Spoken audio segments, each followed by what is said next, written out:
shots or a sip on the rocks. So visit cattequila.com to find a store near you that sells Hot Cat Tequila or to find a bar near you that serves Hot Cat Tequila. Toast and turn up with Hot Cat Tequila.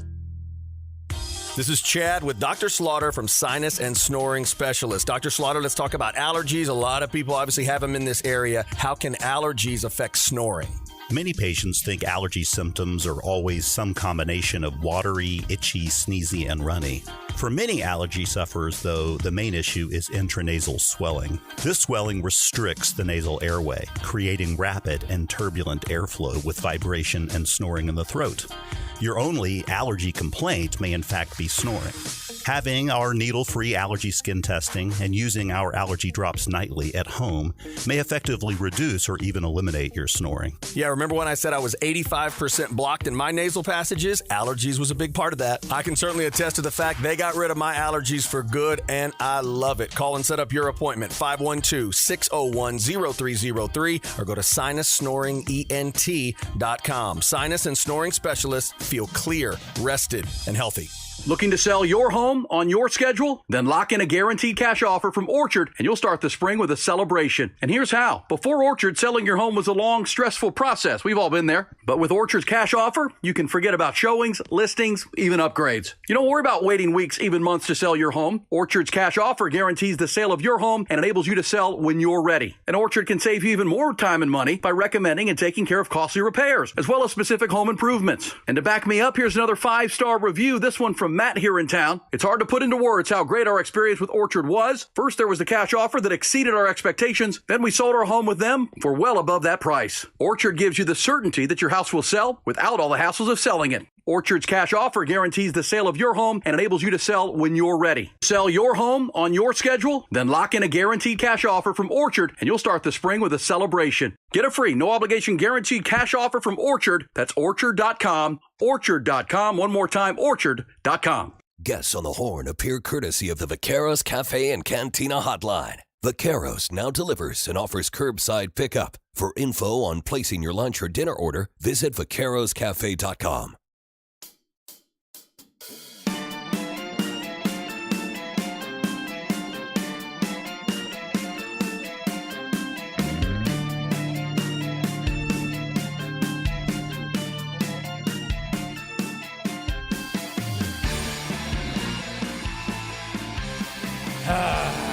You damn right. Hope everybody is having a good Wednesday. We hit hump day of Masters Week.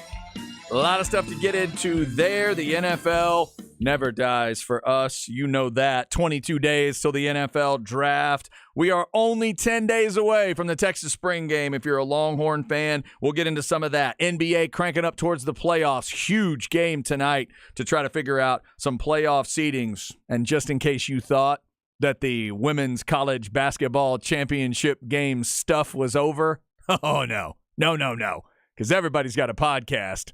And Angel Reese went on one of them. We're going to play you the sound coming up. This thing ain't going to be over until LSU visits the White House. Or will they? Chad and Zay on a Wednesday. I'm Chad Hastings, joined once again by Isaiah Collier. What's up, Zay? Chad, what's poppin'? Happy Wednesday, everybody. I was about to say Thursday because that's the mode I'm in since you got us the day off. Appreciate that again. And the bosses for also giving us the day off. Yes, indeed. But yeah, man, Masters Week, big game in the NBA tonight. Angel Reese still wilding, and here we go. Another show, CNZ. I'm just so excited that women's basketball has now given us 3 days of something to talk about. Ain't it lovely? How about that?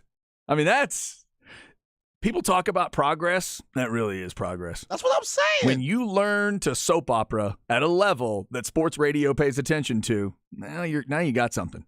Now you got something going on. We will play you that Angel Reese sound coming up in the 12:30 segment. Also, get Zay's thoughts on the battle for Los Angeles tonight. They should play Rage Against the Machine through that whole game between LeBron and the Clippers. We getting full power, Paul George and Kawhi Leonard? Should be. Okay. All right. If I was Tyronn Lue, I'd say, hell yeah, we need this game. I am definitely going to be watching that one tonight. Also, I'll be checking out some Masters stuff today. And we were kind of, in addition to all the normal conversations, we've always got the Specs text line there for you, 337-3776. This is a golf town as well. We just had match play out at ACC, and there's so many great golf courses, and there's a golf culture around this place. So the Masters is obviously the biggest golf tournament in America every year. So where is your excitement level for the Masters going in this year? Does the whole live golf thing give you any extra juice as you watch? Do you care about that stuff? Do you want controversy?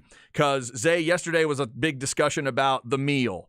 The champions dinner, one of the cool traditions at the Masters. It sounded like it slammed. Like Scotty Scheffler, man. No, you're texting, but he did well. He did very well. The winner from the previous year gets to pick all the food, and Scotty went like badass Texas cuisine. I mean, you go down that list, and he went, sliders. Now, I don't know what Scotty style is on sliders, but obviously it's his favorite way to do the sliders. He had some shrimp as an option and appetizer. Yeah, I think they put French fries on the sliders. Is that what it was? Yeah, I think that was the big. That's Scotty style? Scotty style. You go, Scotty. Well done.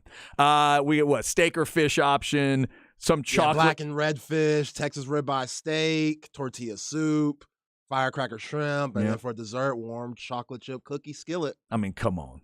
Fantastic. Which I'm sure it got a little ice cream on the side. You can't have no chocolate chip cookie skillet without the Alamo. And if he went all the way to like Bluebell or an Amy's ice cream, I guess he's being connected here. He might have gone Amy's. Maybe. You never know. Maybe. He might have had the Mexican vanilla. Or he might have had that HEB Creamy Creation shipped up there to Augusta. I wouldn't have been mad at him at all if he did that. What was that year? 1905 is that what it is on the vanilla? 05, yeah. The 05 vanilla? Yeah. Yeah, the homemade vanilla, that's a little rich, but the 05, can't beat that. There's some good vanilla ice creams coming out of the state of Texas now. Hopefully Scotty got all that done. But here's a text that just came in. Longhorn Bear text. This is what I'm talking about. I want McIlroy and Koepka in the Sunday final pairing. There you go. That's what, to me, this Masters could become. If you check the tee times, there's nothing that's been set up. They're not setting these guys up at the beginning. If you want to know, Tiger's going out tomorrow at 9:18 a.m., but not with any live guys. Justin Thomas and Rahm are together, 9:42. Phil, 11:24, but the other two guys you probably don't know. Lefty. Dustin Johnson, 12:12, but not really with anybody you know. Scheffler, 12:36, but not really with anybody you know. Rory, 12:48, but not with a live guy, which would be cool, but no. And Spieth at 1 o'clock. It's the golf gods that are going to have to put this one together for us, Zay. And that's the beauty. When somebody says, I want McIlroy and Koepka in the Sunday final pairing, that's what I want to hear from the people today. If you're into this golf thing, if the live versus PGA thing matters to you, give me your pairings for Sunday. Not just the last pairing. Who do you want to see have to play together? Because I think the obvious is Tiger and Phil. That would be awesome. The guy that turned down $800 million to be a part of live versus the guy who signed a lawsuit, has now taken his name off the lawsuit, and ran from this tournament last year because of his comments about live and golf and everything else. And he basically hid away for a year. I'd love to see those two have to face each other. Tiger and Phil still got beef? Oh, well, I mean, they too old to be having beef. They still got it. Did you say too old? Yeah. I think Isaiah Thomas is calling on the phone. Did you just say too old for beef? Yeah, but there's a difference between playing golf beef and I elbowed you when you came in the lane beef. I don't know. I get that type of beef. I don't know. I don't know. Just because the ball is smaller and sits on the ground and doesn't move, that doesn't mean the tension can't be there. Doesn't mean pettiness can't be there. Yo, we need to look at Tiger seriously because I know we got the leg issue and anything, but when he kicked old girl out the crib, that's Tiger being locked in. Yo, nah, baby, you tripping. This is you focused, tripping. Tiger. You tripping. You know how I am with women. You tripping. You asking for too much. You asking for too much of my time. When I'm on that green, when I'm on that golf course, that's when I'm sane. That's when I'm locked in. Mm-hmm. From when Pops had the Winnebago, when all brings me back, and you trying to keep me cooped up in the crib. That ain't me. But Tiger, your career is basically what? What? Don't tell me that. Get out.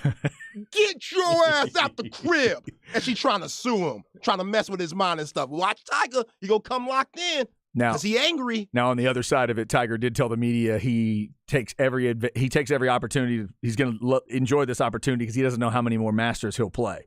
You think that's just him being a little humble and trying to deflect?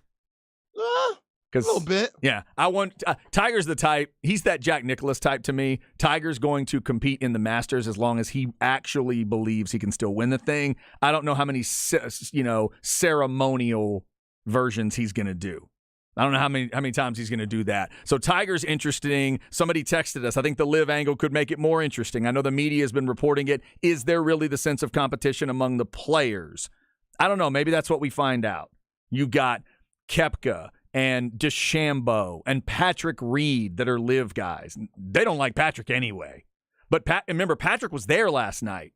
In terms of the Champions Dinner thing, certain guys aren't there. DeChambeau's not there. He hadn't won it. Koepka's not there. He hasn't won it. But Dustin Johnson was there. Lefty was there. Theoretically. They said Lefty ain't talked to nobody. Lefty's there, Dustin's there, and Patrick Reed. Those would be the three biggest names I can think of that are and Sergio. If Sergio shows up, because he just won the thing, Sergio in that room probably was interesting last night. Oh, if I could get a recording of everything that was whispered in low tones in that room. It wasn't about fights, I'm sure. Nobody threw punches or chairs, obviously. No, they're and I bet classier, and nobody yelled something from one table to another. But boy, I bet the whispering was awesome in that room last night. The tension. I hope Scotty still got to enjoy it because he's the champ, and that's what it's for. It's a great tradition. It is such a good tradition. A local angle for a guy like Ben Crenshaw, one of the best ever, one of the greatest guys ever to win the Masters. And Ben won 2, if I'm not mistaken. Basically, what they say to Ben is, Ben, for the rest of your life, A, you can play this tournament as many times as you want, as long as you can walk it. And 2, you get to come to the Champions Dinner forever till you can't make it. That's awesome. Ben Crenshaw gets to walk back in that room. Phil gets to walk back in that room. So it does cut through all the PGA live crap when you say, do you have a green jacket? We don't care about that. We don't care who you're taking money from. And we don't care how bloody that money is or isn't. Mm-hmm. That's not our discussion tonight. Our discussion is, where's your jacket? Oh, Bubba, good to see you. Oh, I'm sorry, Mr. McIlroy. You're not quite there yet. Rory wants to win it. Rory wants to complete the career Grand Slam. This is the one that has gotten away. Rory's not in that room last night because he's never won the thing. So let us know what you're thinking of the Masters. I am very excited about it. I've started recording the par 3 event every year because that always gives some cool little moments. Yeah, you're really excited. You got the polo on and everything. I did wear the Masters shirt. Cam had the green shirt on. I see y'all. There's 2 reasons I wore the Masters shirt. Number 1 is we recorded a little video for Underdog Fantasy where I putted out here in the hallway to see how I was going to pick in the Pick'em game. How was that? I lost all of them. Oh, man. I lost all of them, so I had to pick, higher or lower based on that. So I picked, more strokes for a player if I screwed it up, and I would have picked him to do better if I hadn't screwed it up. So we'll see how that works on my Pick'em game. I'm going to get that sent out later on this evening. How is your golf game? We've never talked about that. Oh, my God. Well, it's non-existent since the job tweak happened. Job tweak? At the beginning of 21. You got hurt? No, the tweak of the job. When I became PD, more responsibility. Starting then, plus my wife's change in work, her schedule change, me taking the kid to school and picking the kid up from school. Last time I played golf was October of 21, I think. Okay. So yeah, and when I played golf, I was a 25 handicap. I've broken 90 once. True. That's me. I ain't even close to that. Yeah. So at my absolute best, the best I've ever shot is 89. See, I remember back when I was going to ACC, I took a golf class over there at Riverside, playing that golf course. I ain't learned a thing. Really? No. I don't know why. Just the way my hands are. I got jittery hands. I'm not flexible at all. I remember going to college at Parra Junior College, and my assistant coach, Logan Lee, who was a Texas A&M Aggie, played for Gillespie. He was like, yo, Zay, how are you a decent basketball player? You are the least flexible son of a bee I've ever seen in my life, and I've seen a lot of players. And I was like, Coach, I don't know, but when it comes to golf, yeah, that's a problem. Because when I try to make that twist and turn, that's it. It's one of those games that you can really, really make fun of until you've tried to do it. And then when you try to do it, you gain a lot of respect for what they're out there doing. Oh, tons. Because I've said it plenty of times. If I'm on the tee box, if I'm playing by myself, nobody else is on the course, and I'm on the tee box, and a guy that works at the course pulls up on like a tractor, and I know he or she is watching me, it drives me crazy. You'll get the yips. It freaks me out just because, like, I know those eyes are on me. And then I watch golf on TV and I think, look how many people are watching that dude or that woman swing that golf club. It's a whole nother level. And the ball, the ball's just sitting there and it doesn't move. There's a certain magic to that game to get the ball to do what you want it to do. So I've definitely gained an appreciation for it over the years. I dig them. The par 3 when they got their kids out there with them. The lore of the par 3 that you don't want to win it. Nobody's ever won the par 3 and won the tournament, so they always screw up on purpose. They always break a rule on purpose so they can't win. You seen that? No. When they hand the putter to their little 5-year-old kid and let the kid putt, that officially means they can't win. But that negates your score. That's an illegal move. You have to do everything. That superstitious? Yes, because Wow. nobody that's ever won the par 3 has ever won the Masters that year, ever. Hasn't, and I don't know if they've even come close. So that's part of the superstition. Somebody has to have some cojones and say, F this, I'm going to win the par 3 and on Sunday. I would love to see it. I would love to see somebody do it. But there's a lot of cool traditions with the Masters. So let us know what you think. Somebody says, I got Rory and that Irish angry fire winning it all. I would love to see Rory pull it off. He's trying to be only the 6th golfer to win the career Grand Slam. Just think of that. 6 humans ever would have done it. Only 5 guys have ever done that, and he's trying to be the 6th, and he can only do it once a year, and it's the same course, which probably drives him crazy. He's got it. Right? He's got it. Drives him nuts. Remember that year when he was on like 10 or 11, and he hit it over in somebody's house, somebody's yard? That was unbelievable.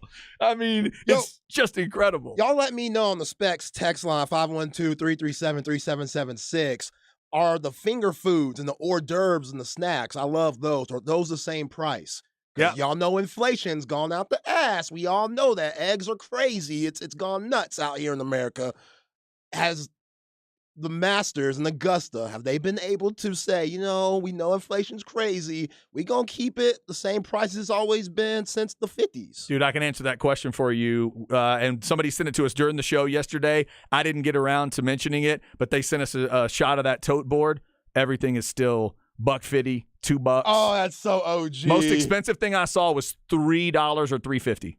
And that was for like an ice cream sandwich or something. See, they probably get you on the prices of just getting in, and they rose them things up even more than usual. So once you get there, it's like, we going to get you no matter what. Well, they get you on a lot of stuff. Like what I'm wearing today, the other reason I wore this Masters shirt is the person who bought it for me is going to join us later on in the show. Chip Brown, horns247.com. He went to the Masters one year when we were doing a show together. He brought me back the shirt. To this moment, I firmly believe it is the most expensive shirt anyone has ever given me. Ever.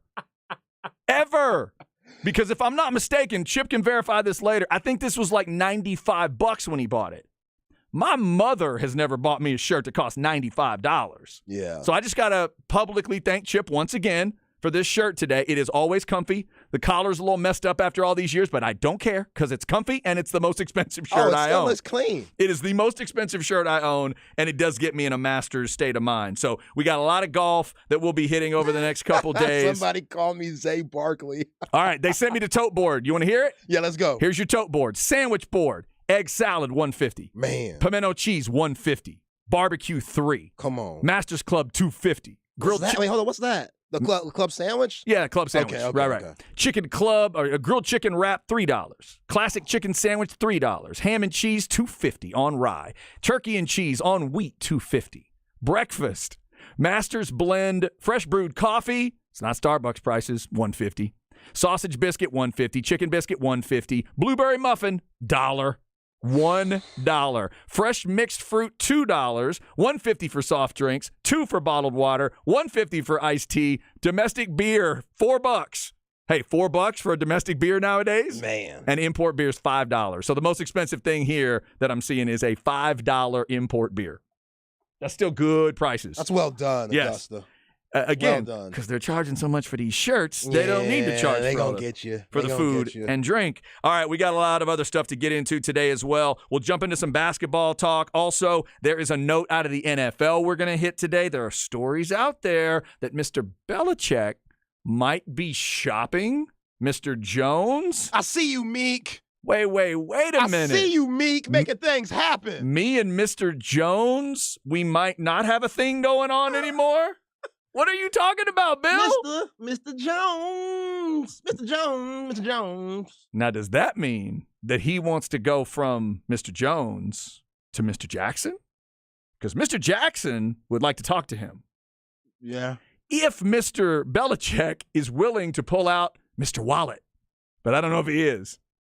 I still go there with that story. The Patriots are not going to pay Lamar Jackson all that guaranteed money.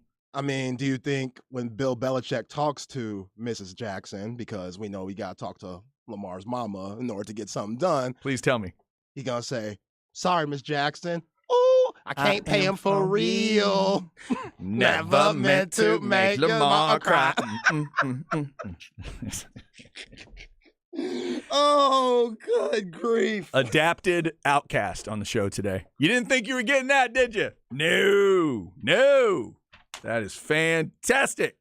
Well done. I knew where you were headed there, too. Oh, I might get kicked out the barbecue and never get called back. Now, Miss Jackson that's not on Southern Playalistic, is it? That's on something else. That's another album. Oh, man. It's a different record, I think. Yeah, it's a different record. That's the album I've not heard. I need to listen to that one because I'm assuming that's an important album if Miss Jackson is on the album. Yeah, that's the Stanko something. Their albums are always crazy. It's not ATLians. Yeah. Have we discussed It's not Aquemini. how much? We need to have one. Someday we need to just have the discussion about who are the greatest personalities throughout music. Andre 3000 is one of my favorites. Yeah. That guy is wonderfully spacey. Oh, just picture him and Erykah Badu together and having the children together. Oh, wow. Yes. Yeah, they're that's not together anymore, but another layer. they were together at one point. How And many I might kids? I think one. It's got to be some unique children. Yo, that dude. Oh, man. And talk about the talent gene pool you get into there. They're both pretty good-looking people now that I think about it. Yeah. So you're getting the genetic lottery, but then the talent lottery. If you got anything from dad and anything from mom, the creativity you probably have there is incredible. All right. So that's how we start today on a Wednesday. A little Miss Jackson for you. How about that? We'll see what Zay's got musically coming up. Also, NBA tonight, LA at LA, and a huge playoff seating on the line there, plus the Angel Reese update. She went on a podcast and tried to clarify her feelings about the First Lady. I can't believe this is a real thing. We're going to play the sound for you next on The Horn.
Chad and Zay.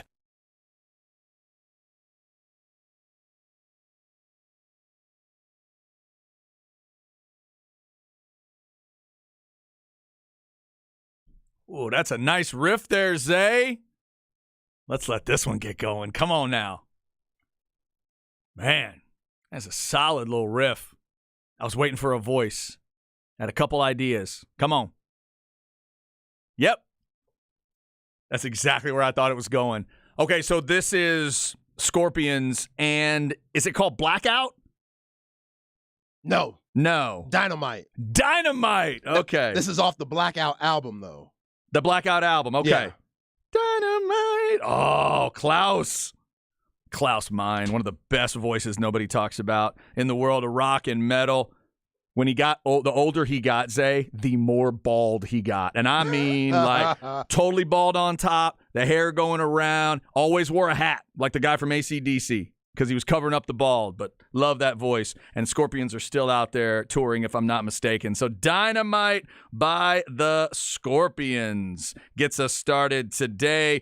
We hope you are having a good Wednesday, getting ready for the Masters with all the different angles. If you're a Longhorn fan and you love golf, obviously you got a great angle. Your defending champ is a Longhorn in Scotty Scheffler. Spieth is always dangerous. Those two guys got some media love today. I saw UT send out word that they're both getting ready to play in the Masters. And if you missed it earlier, Scheffler's going out at 12:36 right in the middle of our show tomorrow, and Spieth's going out at 1. So we'll be able to update you tomorrow on what those guys are doing. Chad, that Outkast album is Stankonia. Stankonia. Yeah. Yeah.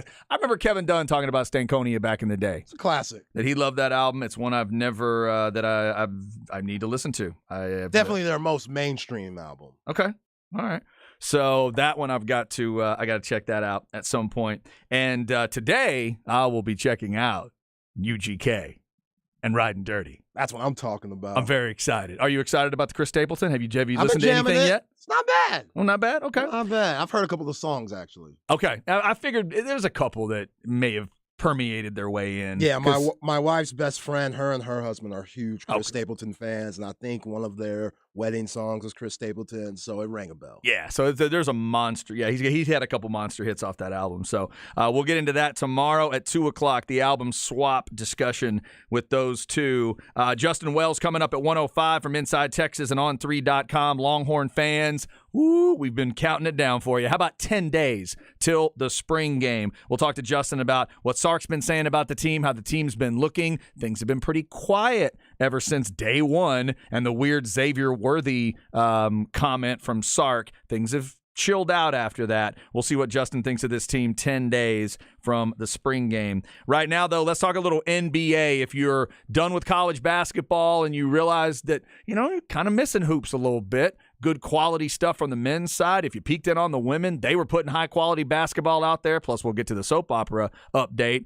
But now, Zay, we focus in on the NBA. Headed for the playoffs. And if you want a show tonight, if you want a soap opera to lean in on tonight, how about the Western Conference 6 seed and 7 seed right now? Clippers, Lakers. Obviously, we know where that game has to be played. It is the Clippers home game tonight? Yes. If that matters to people, yes. Don't. Clippers home game. So you'll have the red, white, and blue floor, 9 o'clock, ESPN. What's ultimately on the line here, Zay? A 5th seed at the moment. Both teams have 3 games left. The Warriors have 2 games, and the Warriors are a half game up, sitting at the 5th seed, which I hope the Warriors get it, because if you look at the 4th seed, it is the Phoenix Suns. Oh, okay. And that means it will be a reunion of Kevin Durant going to Golden State and playing up against his guys he went to war with, won championships with. Him and Draymond, they're still tight. Clay, Steph, all those guys. Steve Kerr, he's still close with all those guys, even though he knew leaving Golden State. Though Kevin Durant, he's so interesting because he talks about his legacy and how he doesn't give a damn about it, but then the move to Brooklyn, you wouldn't have left if you didn't care about your legacy. When Charles and Shaq always say, you weren't the bus driver, You weren't driving the bus. You weren't the man. It will always be Steph Curry's team. I think on this Suns team, it'll probably be more of Book and Chris Paul's, but it will be that ring that Kevin Durant needs to get those 2 other rings that people don't give him credit for. They're going to start giving them credit if he wins this season. So kind of like the NCAA tournament, Chad, there's a lot of parity this year. There's no real team that you got to say this team for sure is going to win it all. You have no idea. And with the Warriors having Andrew Wiggins come back, which that whole rumor that we talked about a few weeks ago, yeah, of course it was just a rumor. That's why we said it was speculation. The whole, his wife cheated on him with his best friend and had a baby. No, that's BS. So there's been no verification of that? No, he actually had family troubles with his pops. He was ill, and now Andrew Wiggins is back with the team. That's good to hear. Yeah, I mean, not good to hear that his pops was sick, but good to hear that it was something basic. Right. Yeah. Right, I agree. So we'll see what happens, but yeah, man, the West from the 4th spot to even the 9th with the Timberwolves, they're a couple of games back. So the play-in games, those are going to be fun, and it makes the play-in actually worth it.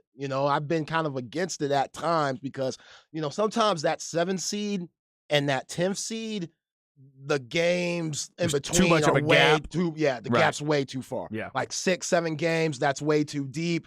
Right now, it's just about 4 or 5. I'm not tripping on that. Man, I normally get old man about stuff like that. I've really enjoyed the playing. I like it stuff. too. It's weird. And then you're right. If you get certain teams here, if one of the LA teams ends up in the play-in situation, that's interesting. Minnesota would have interesting guys to watch. Oklahoma City's kind of a fun team to watch too. In the Eastern Conference, you got 1 spot left outside of the play-in, and Brooklyn is sitting right now at the 6. Miami would be your 7. Atlanta would be the 8.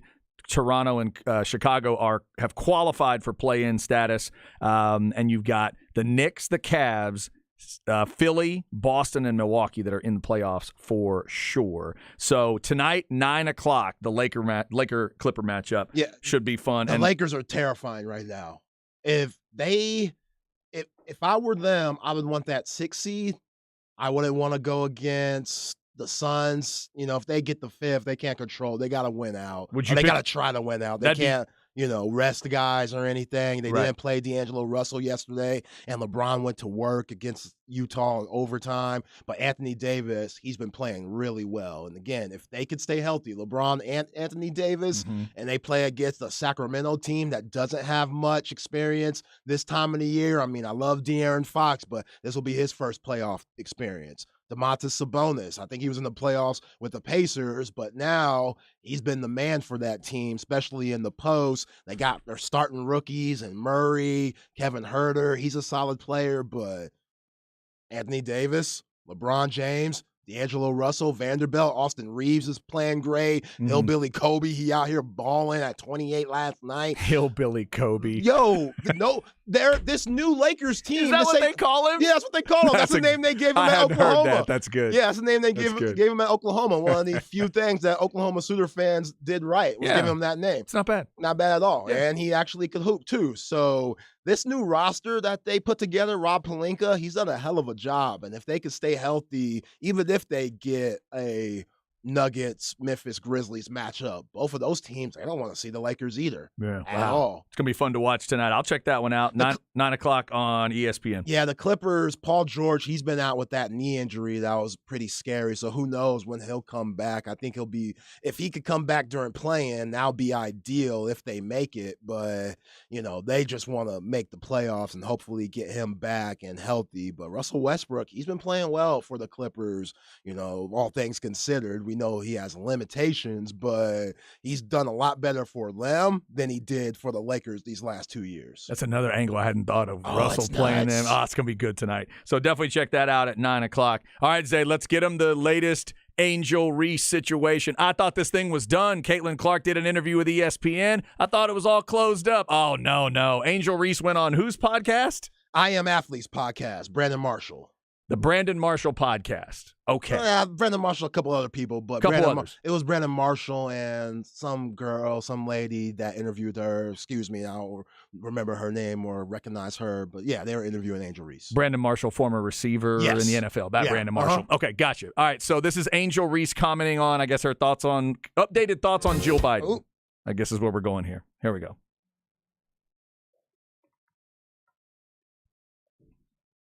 A lot of phone calls, and that's why she wants to come out and apologize. But at the same time, the damage is I don't accept I'm not gonna lie to you. I don't accept the apology because of you said what you Jill said. Biden. Yeah, First lady. the wife. Lady. Yeah, You said what First you lady. said, and you meant what I you said what I said, and you can't go back on certain things that you say. I mean, you felt like they should have came because of sportsmanship, right? They can have that spot. Like, we'll go to the Obamas. We'll see, I'm gonna see Michelle. Come on. I'm gonna see Barack. Hold on. So did you guys speak to the First Lady? No, apparently she was supposed to come to our locker room before the game, but we said no. Before the game? Yeah, she was supposed to come to our locker room and go to Iowa's locker room. I don't know if she talked to them. I don't know if she did, but we said we didn't want to. We didn't want her coming to the locker room. I think Joe Biden had put somebody else to win a national championship. He didn't put somebody in his bracket to get out of Baton Rouge. So I was like, bet.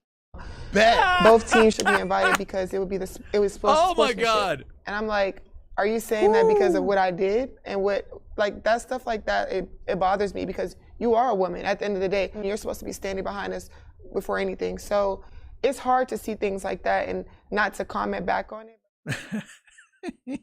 I mean, Zay, your thoughts? well, when she says you are a woman to Joe Biden and you're supposed to understand, that's why we're here, Angel Reese, is because she wanted to give shout out to Title IX and give shout out to what Iowa did. Like, she wanted to give shout out to all women and celebrate what they did in Dallas during the Final Four and how many eyes were on them. That's what she was thinking about. She wasn't thinking like us sports people that only winners and champions go to the White House. Right. Because on the sports level, we all knew that didn't make sense. But that was Jill Biden showing us that, when she wakes up every day, sports fan might not be the first thing she is. That's fine. That's okay. Everybody has clarified it from both sides. And LSU didn't even have to say anything. The Iowa side has clarified. Caitlin Clark says that's just for LSU. The coach put out a nice tweet that said, hey, I get the sentiment there overall, but that's for LSU and for Coach Mulkey. And I appreciate what Caitlin Clark said on the 4-Letter Network yesterday. Yes, I thought that was good stuff. She didn't dog Reese out at all. She said, I don't think she should be getting the criticism. She said, it's part of our game. By the way, all the players that have been asked have said this. It's part of the game. This trash talk, the smack talk. And she said, it's not just me and Angel. We both do it and we're both being talked about, but we're not the only ones that are talking smack. Are you watching our games? Yeah, because Angel Reese and Caitlin Clark are good, the cameras are on them more, so you'll see the trash talk. Sure, yeah, and that's what it's about, hopefully, is that's most of the time when we see it. We see the best players, getting excited. When I think of the best players and the best, examples of that, I go to the Steph Currys and the Draymond Greens and the Diana Taurasi's, Candace Parker, some of the best players I'll see on teams that they get excited and they shout to the crowd or, sometimes they are going at the opponent because it is a little bit of that. There's gamesmanship to it. I love it in college baseball, and I think pro baseball is getting some of it and doesn't need to get criticized. I love a good bat toss. Oh, bat flips are the best. Flip, referencing the dugout. I love it all. If you want to stop it, throw better pitches. Yeah. Or make better plays. As a Rangers fan, when Jose Bautista did what he did, I didn't care. He had the moment. Now, did I enjoy him getting punched in the face? Sure. Sure I did when Odor hit him for it, but that was baseball stuff. But I thought the excitement of that moment was fine. No problem. Just like I didn't have any problem with the basics of what happened. You and I both agree. We thought Reese went a little too far with the moxie on it. Oh, she's still going too far. And she's still probably leaning too far on it. This is too far. I would love for her to figure out a way, whether maybe it's through her coach, maybe it's through other teammates, maybe it's through, I don't know if they could get her in contact with Jill Biden, but what she's focused on here is weird. And then I was trying to make sure I understood that part. As a team, y'all said no to the first lady visiting the locker room because the president didn't pick you in his bracket? Now, Zay, I know you can appreciate this because you love this world. That is the petty Hall of Fame. That's real petty. Wow. I appreciate that. I do. Oh my God. I mean, on one end, have something that drives you. I get that. Like, have something that motivates you to give you that extra edge. Nothing wrong with that. Like, Shaq used to make up stuff about David Robinson. Oh, I remember back in my San Antonio Cole did. I saw David Robinson there, and I went to shake his hand. Can you dig it? And he didn't want to shake my hand. I took it personal for the rest of my career. I'm with that. Yep. That is cool. So what they did there, awesome. But Angel Reese, if Jill Biden apologizes because she's not educated in sports like a lot of us. She has a lot more going on than watching y'all play y'all's 30-something games this season. Like, there's certain things that she doesn't know, and she apologized. For you not to accept the apology? Yeah. That's a little much. Did you hear the response of the person on the podcast? She goes, I don't accept her apology. And they went, of the First Lady of the United States. Like, no. Just making sure we're clear. You're not accepting the apology of the First Lady of the United States. Is that what you're... Okay. All right. Yeah, then she said the contradicting thing, like, as a woman, she's supposed to understand and be on our side. And it was like, yeah. She kind of was. Is. She is. That's what she's doing. And like I said yesterday, I think she's leaning too far towards the woman thing. She forgot the sports part. She was leaning towards, I'm going to invite all those girls to the White House because I just thought it was awesome. Hang on, stop. And Joe would have told her this if she'd said that. Any White House staffer would have told her, no, just the winners come to the White House. Right. If you want to have a different ceremony, a different venue or something, we could talk about it, but that's not what this is for.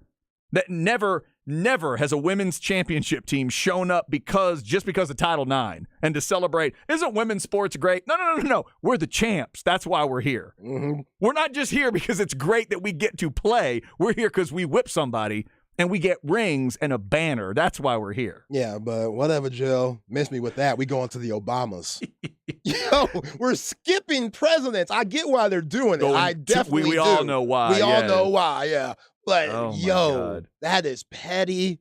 That is wild. That's amazing. That is really not giving a damn. We will see. Now, this story officially doesn't end until LSU does or doesn't go to the White House, and then I'm sure people will talk about whether or not Angel Reese actually goes. And for that matter, Alexis, was her name Alexis Woods? No. Alexis Morris. I'm sorry. Alexis Morris, is she going to go or not? Because she made a reference to Michelle Obama and wanting to go to her house. I don't even think Michelle Obama's commented on anything. You know, Michelle and Barack are sitting around going, what is going on? What happened? Who tweeted what? What is happening? Yeah, Alexis, Angel, you know Joe and Jill are cool with Michelle and Barack. Yeah, they know each other. They know each other. Yeah, they're I would assume they're still pretty supportive of each other. All right, so there's your latest on Angel Reese. We'll keep you updated on that. If you have thoughts, Specs text line 337-3776. Up next in the crap bag, Manny Machado and the pitch clock. A rivalry is brewing. This is The Horn.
Chad and Zay.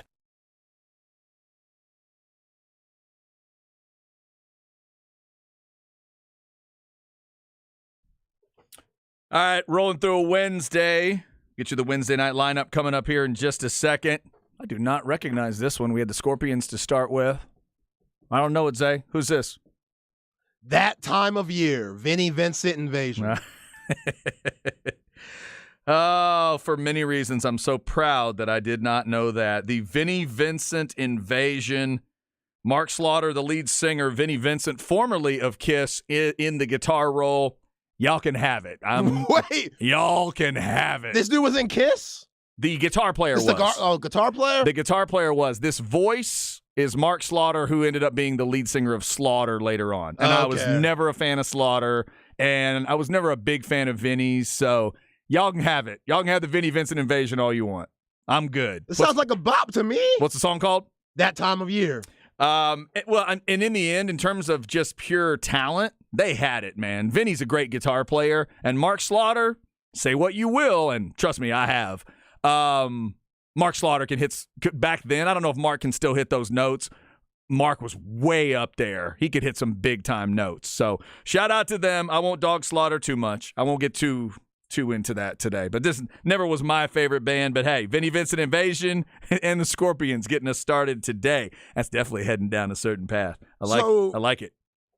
Somebody on the Specs text line brought up a good point on what Angel Reese was saying. And a lot of people who don't know certain terminology, ebonics, let's say, and your friend said that he's been struggling with certain slang that his kids are throwing at him. My buddy Rick calls me the other day and he says, hey, when you say stuff to your daughter, does she ever just say the word bet back to you? And I said, what? And he goes, both my sons, I'll say something to them and all they say back is bet. And Angel Reese just did it. And she said, oh, and I heard this, and I said, bet. Gosh. So this has just become it's just an acknowledgement of I hear what you're saying? It's been a thing for a minute. Yeah? Like Will Smith was saying it on Fresh Prince of Bel-Air back in the 90s. Oh. So, yeah, if anybody says anything to you, like, yo, can you do this for me? Or I got something. We're about to leave at 8 tonight. I bet. Okay. Bet that. It means you understand. Yeah, it means you understand. Yeah. Cool. 10-4. Yeah. It's a positive way of understanding. Okay. Gotcha. Now, if you didn't understand, would you put a question mark? Bet? Probably not. No, probably not. No. It doesn't work that way. No. And I'm the last person that needs to suggest something to add to the lexicon of comments because it's not going to work. Yeah. Now, you can say it the petty way, like Angel Reese did. Like, yeah, we picked that. We picked. You didn't pick Stanford. us in your bracket? Yeah, bet. Yeah. Okay, bet. Okay. Bet. Yeah. You can tell she took it as a challenge. Right. But she's had that moxie the whole tournament. She's kept screaming at everybody, what now? What are they going to say now? And I kept thinking, y'all have the 3 seed coached by Kim Mulkey. Yeah, that's her. You really think you're that far under the radar? Yo, they got blown out by South Carolina this year. Yeah. Blown out. My dad asked me about that. Did they ever play South Carolina during the year? I said, yeah, they got dump trucked. Yeah. By like 30, 33. Yeah, Lainey Wilson dump truck. It was ugly. They were... Did you just make the country music reference? Yo, Lainey Wilson. That's well done. That girl. She's something. Boy, oh boy. I just rewatched her last night from the CMT Awards. The look, the clothes, the hat, and the voice. You put all that together, and it's not a bad song either. The country twang when she's just talking. Dude. Yo, talk about bad. My baddie. Oh, Yellow. I haven't seen the newest season of Yellowstone. I'm a little behind on that. I heard she on it, but yeah. She's something. Hard like a truck, dump truck, love it all. No doubt. All right, a lot of trucks going on. Justin Wells always brings the trucks from inside Texas on 3.com. That's coming up at 1:05. Let's get you a quick crap bag. I'll let you know what's going on in baseball. Chad's crap bag. Crap bag. If you need an easy way to remember it, just think of a bag of crap. Brought to you by AV Consultations, 255-8678, or go to avconsultations.com. So one of the things I think they may want to tweak with this pitching clock thing is the rule where the batter has to be looking at the pitcher at 8 seconds. This seems a little bit silly to me, and Manny Machado has now been caught a few times. Yesterday, in the first inning, he's got a 3-2 count. The clock's counting down. He's got the bat kind of tucked under his arm, and he's adjusting his batting glove. He's still in the box, and then he throws his hand up to ask for timeout from the ump. He doesn't do it real high. It's a little understated, and he claims that the ump gave him time. Now, I don't know what the rule is about how many times you're allowed to ask for timeout. It's probably once an at-bat. Maybe, it can't be many. Maybe twice. Trying to short this game up. So he stands up and basically acknowledges, sorry, you did that. You didn't do, we were at 7 seconds there. He's got to ask that. He's got to ask for time, I think, before either 10 or 8 or whatever. Umpire didn't think he did it in time. He calls the strike. He's out. Then Manny Machado had a couple magic words for him as he walked off. He chunked Manny Machado, so bottom of the first, Manny's out of the game. He had some issues in spring training with it as well. So Manny Machado is one of the first big names to look for in terms of the pitch clock messing with him. And we'll see this in other sports. Zay, I'm a tennis guy. So tennis went to a serve clock a few years ago. You have to serve the ball in a certain amount of time. People were legendary, taking way too long. Just way too long. Nadal takes too long. Djokovic takes too long. Certain guys, men and women, when they're up, when they're beating you, they take a lot less time. But when they get down, oh my God, we'll bounce the ball 35 times before we're getting a serve. So they put the serve clock. So they put a serve clock in. So certain people, deal with it. And now Manny Machado is one of these guys we got to watch for. Manny did not tell us what he said, didn't tell the media what he said to get kicked out. But he did get taken out there. To me, if you're in the box, and looking, who cares if you're looking down or whatever? That's not the umpire's job, catcher's job, pitcher's job. If you're in the box, let him throw the pitch. Now, I know what you're going to say. Oh, Chad, he could get hit in the head. Okay. I get it. But he's not going to intentionally throw at him at that point. He's probably going to think, all right, I got an easy strike here. Yeah. Just throw one right down the middle. Called strike 3, and we're done. Yeah, Manny Machado, you're getting paid way too much money to play hot corner and begin thrown out of games. Get it together. Yeah, right. I have no sympathy for him getting thrown out the game. This is a new rule change. Everybody else is adjusting to it. You're not bigger than everybody else. Get it together. Yeah. He's getting paid way too much bread to have any of these problems right now. And in this one case, I think what should have happened is, again, if he thought he was getting time, the umpire needs to clarify a little bit. But in that situation, if you call time, there needs to be something the umpire says to him. No, it's coming, Manny. It's coming. It's coming. It's coming. Yeah, no time, Manny. No time. No time. No. Whatever that is. No. Yeah, so however you need to say that clearly so he knows. Pitch coming, pitch coming, pitch coming. You're too late. Pitch coming. Let him know. And if that's being done, then Manny need to watch it. But we are probably still in that thing we talked about with basketball the other day with officials that they're just so willing to cross that line so fast. Yeah. You're throwing Manny Machado out in the first inning because of that. You're throwing Manny Machado out of a baseball game in the first inning because of a pitch clock thing. Man, there's got to be a lot of stuff, Manny. He's learning it. You're learning it. We're all learning the communication. But that's the thing. We're a few weeks in, and there's guys that have adjusted to it. And right. Manny Machado, I think he thinks he's big time. And it's like, I'm above certain things. Like you're saying, the fact that it's Manny Machado, the rules, they don't mean nothing. Because that's what he's thinking. I'm Manny Machado. Ain't no way you could throw me out of the game. But no, Manny, these are the rules. We're trying to shorten these games. Right. We're doing it across the whole league. You got to get it together. His punishment, though, is being struck out. Yeah. I don't think he needs to be thrown out is what I'm saying. The punishment is, Manny, go sit down. We'll figure this out, the communication part of it between me, your manager, or whatever. I'll tell your manager what I'm going to say. You go to the dugout. We'll be fine. We don't need to throw him out in the first inning. I don't care what he says to What you. if Manny told Blue you fat like the Atlanta Hawks fans did Luka the other night? I'd laugh it off. As an ump. I'd try to laugh that one off. It's Manny Machado. That's another thing. That you let Manny Machado fat shame you just because he's Manny Machado? This is where I would be probably a bad official because I would give more deference to the bigger stars. I'm sorry, Manny Machado's got to do a little bit more to get me to throw him out in the first inning. You ain't calling me out no name, Manny. Especially when you know the rules. Off of the pitch clock. Yeah, he doesn't. Everybody needs to figure that out a little bit better. So watch Manny Machado when you watch Padres games. He and the pitch clock are not getting along so far in 2023. And he acts like these umps don't talk. Like these umps, I was in San Diego this weekend, and Manny Machado's a huge a-hole. Yeah. But again, this shouldn't be about Manny as a person. It's a clock. It's a digit. It's a number. It's just like saying, that official always calls me for the half-court violation in basketball.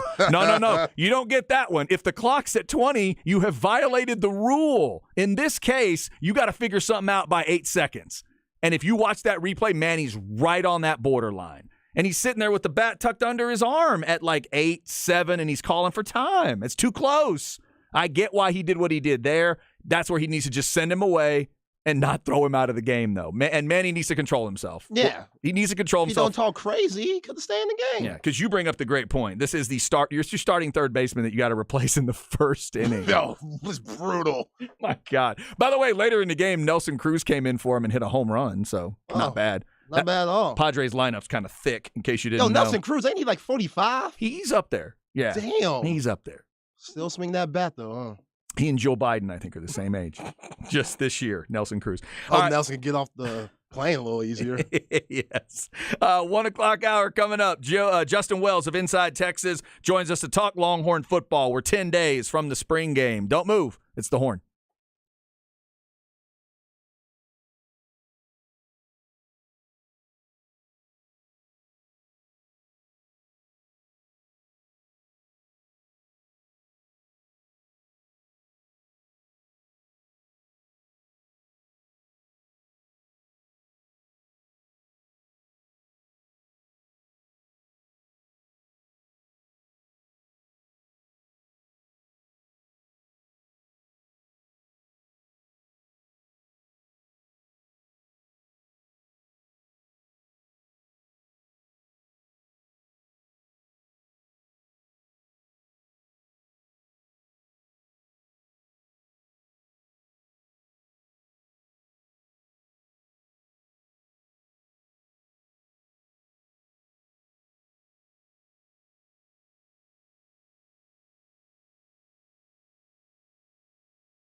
Yes, indeed. Hour number 2 on this Wednesday. Hope you're having a good one. Getting ready for the Masters. If you're a golf freak or maybe a controversy freak, PGA and live golfers, we'll see what we get by the end of the weekend there.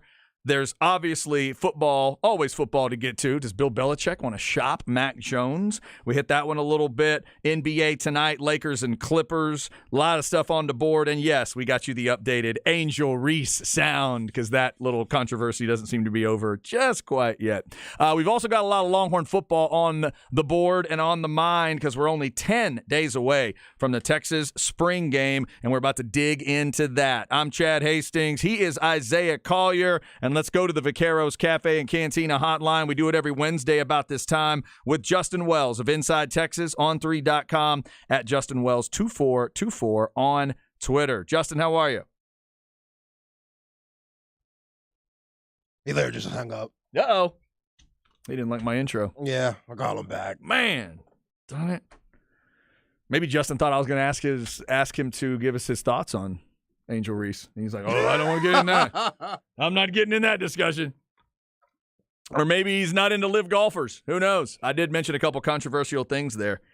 He may have just ducked out on us. Or we may have fallen victim to some East Texas cell service there, since Justin does live out towards the east of us right now. So maybe we got a little bit of East Texas cell towers going on. We will find out. All right, Justin Wells, I thought maybe you just didn't like my intro. What's up, brother?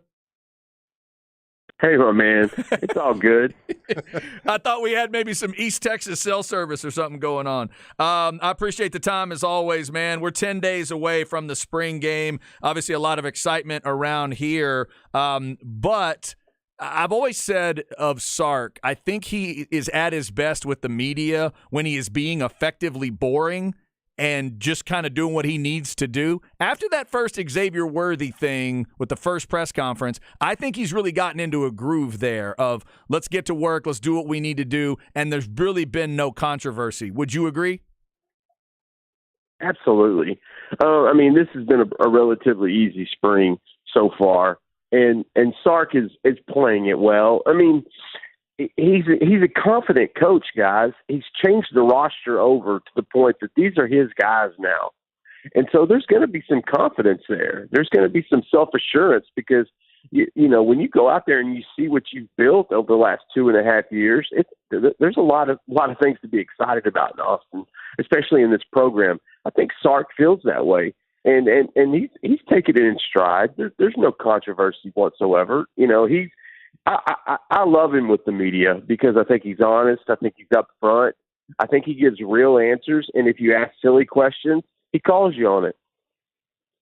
Yeah, that's right, Jay Wells. You know, one thing that Sark mentioned in his presser yesterday that I was a little surprised in, because when we think of the running back room, we always want to hear what C.J. Baxter going to do coming from Florida in his first year, or Jonathan Brooks, Keelan Robinson, and he really talked about Jaden Blue and Savion Red.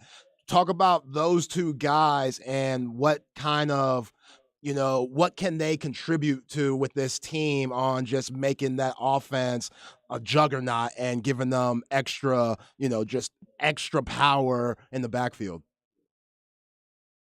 Well, what they do is add depth, and it's not as experienced, but it's getting there. You know, Jaden Blue came in early, and even Sark talked about it. You know, needed to mature a little bit, and he's done that. And Savion Red, you know, if you've read our reports at Inside Texas, this is a guy that's been explosive in the last few weeks out of the backfield. He's got some boost. And for a guy at his size to be able to go between the tackles and add that just makes the team better. And you know, he's nipping at the heels of Jonathan Brooks and Cedric Baxter and Keelan Robinson. That's a pretty good running back room. And look, When you took Bijan Robinson and Rashawn Johnson out of that room, it needed an identity. Someone needed to go in there and stand up and go, okay, we're going to be just fine. And I think Savion Red has that type of confidence.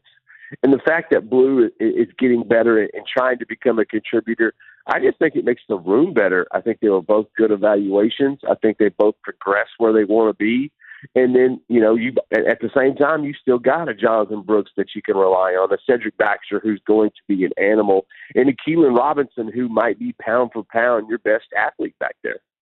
Talking with Justin Wells, Inside Texas. Justin, I thought at the very end of the presser this week, Sark had an interesting comment. He referenced the LSU women's basketball team and the 9 players they had out of the transfer portal. That's been one of the stories about what Kim Mulkey just did, and he made that reference to the portal and that opening of the portal that's coming up right after spring games for everybody. We saw it happen last year. There's even more players, I'm sure, in the transfer portal now. What would you tell Texas fans about that possibility? It almost feels like he's bracing for the idea that maybe the portal affects them, you know, both ways coming out of the spring game. Well, I think it's pretty self-explanatory. The portal affects everyone, either coming in or going out. That's the way of the land now, and that's the way you have to approach it. And you have to look at it like that after every season and after every spring session. You have to look at it like, okay, where are we going to have to go for depth? Who is looking outside? Who are we looking to, you know, possibly upgrade in a position? Because a lot of times it's not so much a kid wanting to leave as much as it is the coach wants to add more talent to that room, and then the kid might feel like, well, maybe I should, you know, take an opportunity somewhere else. If telling Texas fans there's going to be guys that leave after spring ball, that's normal. That's the new way of doing business in college football, college athletics, period, especially football and basketball. And so I don't know if he's necessarily bracing people for it, but just it's new. It's exactly what you should expect. It's the expectation. There's going to be a handful of guys that either don't feel like they get enough reps in spring or they're not slated to start, that think that, well, maybe I'll have another shot somewhere else. And some aren't going to want to hit adversity. Some may have been there a few years and want a fresh start. Each one has its own story, but I don't know if he's so much bracing people for it as much as just giving them the reality that, yeah, after every season, you're going to lose a handful of guys, and after every spring session, you're going to lose a handful of guys. It's just the way college sports works these days, and if I'm a Texas fan, that should be the expectation after April 15th. Jay Wells, let's talk about the quarterback battle a little bit. I like what you're hearing about Quinn Ewers and just his maturity, just taking next steps on being a leader and getting his mechanics right so he'll be ready for the season. But Arch Manning, Malik Murphy, I'm looking forward to seeing what they could do in the spring game. What are you hearing about the quarterback room right now and how these guys been doing in scrimmages and practices thus far? Arch has been great just because, the kid came in super prepared. I'm not sure there was a more college-prepared kid at his age that arrived in Austin. That Arch is the quintessential hard worker. And then you get Malik back, who's now, he's healthy now, and he's looked good in practice. And I think that's a good backup battle. And we talked about it before spring. I fully expected Malik Murphy to be the backup quarterback going in, and Arch to be the third string and to potentially be able to redshirt Manning. And that way Murphy also kind of gets a little bit of experience as well as the backup. Plus he's got a year under his belt, so he has a year on Arch. I think that's still status quo right now. I think Malik would be the backup today if he's healthy.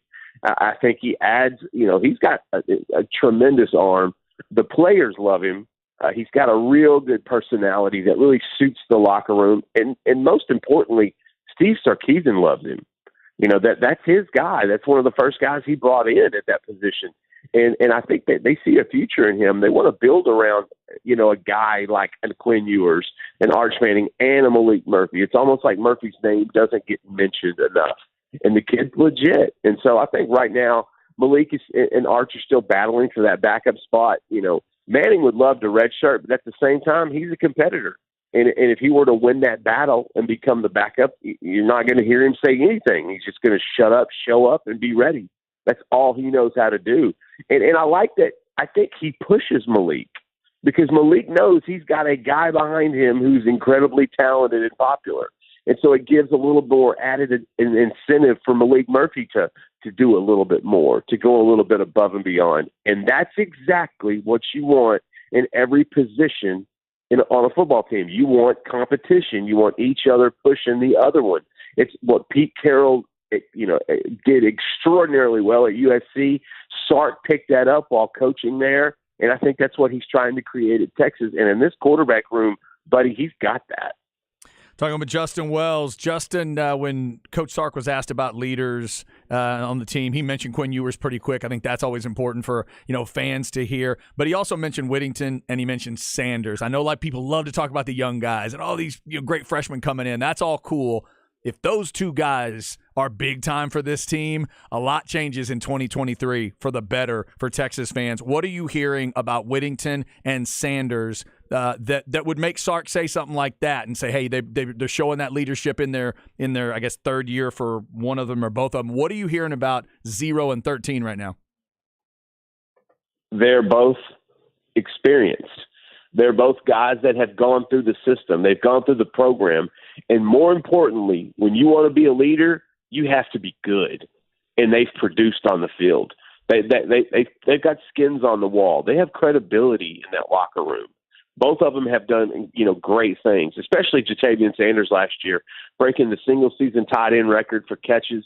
That kid is only going to get better. Him and Quinn have got such a good rapport. Some of the practice reports we posted earlier this year, a few weeks ago, that's a good connection that's still there. That's something that I think Quinn is relying on with Sanders. And you have to understand Sanders came in a little overweight, came in a little immature, completely turned himself around, worked hard, earned the starting spot. So he's done it. And guys see that. Guys see that he had a hard time. He hit adversity. He ran through that wall, and he became better. He's the anti-transfer portal. That's a leader. That's the kind of leadership you want. A kid that had a hard time, threw his hands up, faced the adversity, and came out on top. That's the kind of leadership you want. That's how leaders are born. And then with a Jordan Whittington who's overcome injuries and finally healthy and finally produced, and he's a mature, smart kid. So those are two guys that I'm not surprised you're hearing leadership qualities because they've paid their dues. They've got skins on the wall, and in that locker room, that matters. It's all some of your best players have to be your hardest workers. That's how leadership works. That's why Jalen Ford is doing that on the defensive side. That's why you see more from Byron Murphy and Jaron Thompson on the defensive side because they've worked through it. They've done that. But to watch Ja'Tavion Sanders come through the system, have a hard time, have adversity, not go to the transfer portal, which is what 90% of kids that hit the wall do. He's exactly what you want in a leader. Hey, this is how you do it. It's going to be tough. It's going to be rough. But if you push through, it makes you a better athlete in the long run and a better person. I'm not surprised at all that those two guys are showing leadership qualities. Jay Wells, from a basketball standpoint, Ronnie Terry, he's out and about on the recruiting trail, and a lot of guys' names are coming up who've entered the transfer portal. I know LJ Cryer, his name has popped up. Texas guys who Texas have contacted and whatnot. Who do you think that they're gonna look at? Is there anybody that you see out there in the transfer portal that they should take a look at and consider bringing to the 40 acres? Man, that portal filled up so fast when the season was over, and it continues to fill up. I feel like there are actually guys that can still enter the portal that Texas could have a shot at that aren't even out there yet. It's such a mixture of names from Michigan's Hunter Dickinson, which is a guy I think that would be a great fit at Texas. I'm hearing Maryland looks pretty good there. From an LJ Cryer, who I've heard may want to try take a chance in Austin, and I think the Texas staff is going to evaluate that and figure out where they are with there. Honestly, the portal it's such a circus right now. I don't know if there's one guy you can pinpoint. I think at this stage you find about 10 or 12 kids that would fit in your program. You throw darts and you see what sticks. Because there's just so many names in there right now. And the funny part is some of those lower schools are the ones that probably have some talent. The point guard from Oral Roberts is a baller. Yeah, Max and he comes Smith. from a smaller school. Yeah. Right. That's a guy that you want to hear about, if Texas is in the mix. Because some of these lower schools, essentially what you're seeing are guys that want to trade up. And that's exactly what happened in football, and it's happening in basketball with some of those smaller schools. And so, man, there's a lot, and I'm personally looking at the 24 class. I'm looking at Cam Scott because I think Texas is in a great spot for him. I love what they're doing with him, and so looking at a Trey Johnson. Rodney Terry went to see him immediately after that contract extension and becoming the head coach. I think that's important. And so Texas is always going to be in the portal. They built their team the last 2 years through it. But don't forget about the recruiting trail. Ron Holland and A.J. Johnson are coming. Trey Johnson and Cam Scott, they're on their heels. Rodney Terry is doing a really good job of mixing and matching. He's not going all in on one or the other. He's putting out plenty of hooks and lures to try to see what he can do. From that portal standpoint, it's so up in the air right now. But a Dickinson would be a great hire, a great get. A Cryer would be a good get. The kid out of Oral Roberts. There's just so many right now. I think it's going to take a few more weeks before we start to see where these kids are going to go, because they're going to actually want to take a few visits. They're going to want to see a few campuses, kind of see the roster and see exactly, because portal kids, they look at that roster more than recruits. They want to know if they come to a certain spot that they're going to have, ample enough playing time. So at that juncture, I think with the portal, it's really undetermined right now. It's going to be fun, but I think you'll start to see it separate in the next few weeks. Can't talk big-time college sports anymore without talking about the portal. Good stuff from Justin Wells, InsideTexasOn3.com. He's on Twitter at JustinWells2424. 10 days away from Texas, the Texas spring game on the 15th. Justin, we always appreciate the time, brother. Have a great week. Hey, nothing but love, guys. Good stuff. Thanks, Jay there, Wells. man. Lots of good portal talk. Yeah, portal opens back up on the football side after the spring game. In fact, right at that time, spring game April 15th, and I think technically that's the day the portal opens up again and goes to May 15th. And then for basketball, obviously it is a crazy, crazy time for teams trying to build up for next year. And that's going to be the new thing. It was one and dones for a while. Can you have a championship team without a one and done? Now it's going to be, can you win a championship if you have no transfer portal guys or girls on your team? Because apparently the answer right now is no. No. You can't do it. Not happening. You got to have a transfer, or Kim might tell you need 9 of them. You can even do it that way. But that's going to be, I think we're going to see 2 or 3 on every major basketball team that's making a run every year. We'll keep our eyes peeled for all of that. Thanks to Justin for his time. Coming up, your Flex segment, Wednesday Night Flex preview. Plus, it's a big day over at LT today. We will tell you why. Plus, we're getting ready for the Masters. We've been talking Angel Reese and her comments. NBA tonight with a big LA matchup. And is Bill Belichick shopping his quarterback? We'll get into all that on the Horn.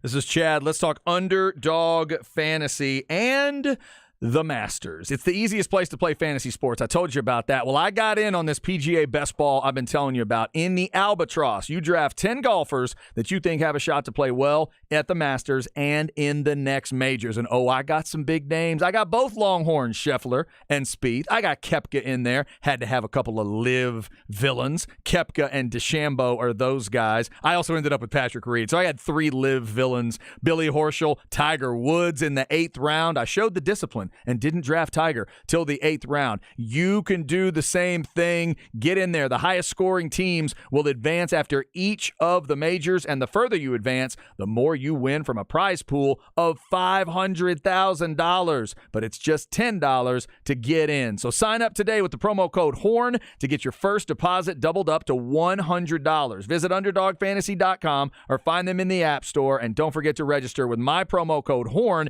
to get your first deposit doubled up to $100. Must be 18 or over and present in a state where Underdog Fantasy operates. Terms apply. Concerned with your play? Call 1-800-522-4700 or visit www.ncpgambling.org. It's the fastest growing fantasy app in the industry. Check out the PGA Best Ball. Get a team in the Albatross before they tee off tomorrow in the Masters. So get that done today. Get it set up. If you want to see my picks, go to @CHastings1049 on Twitter. Check out Underdog Fantasy.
Chad and Zay.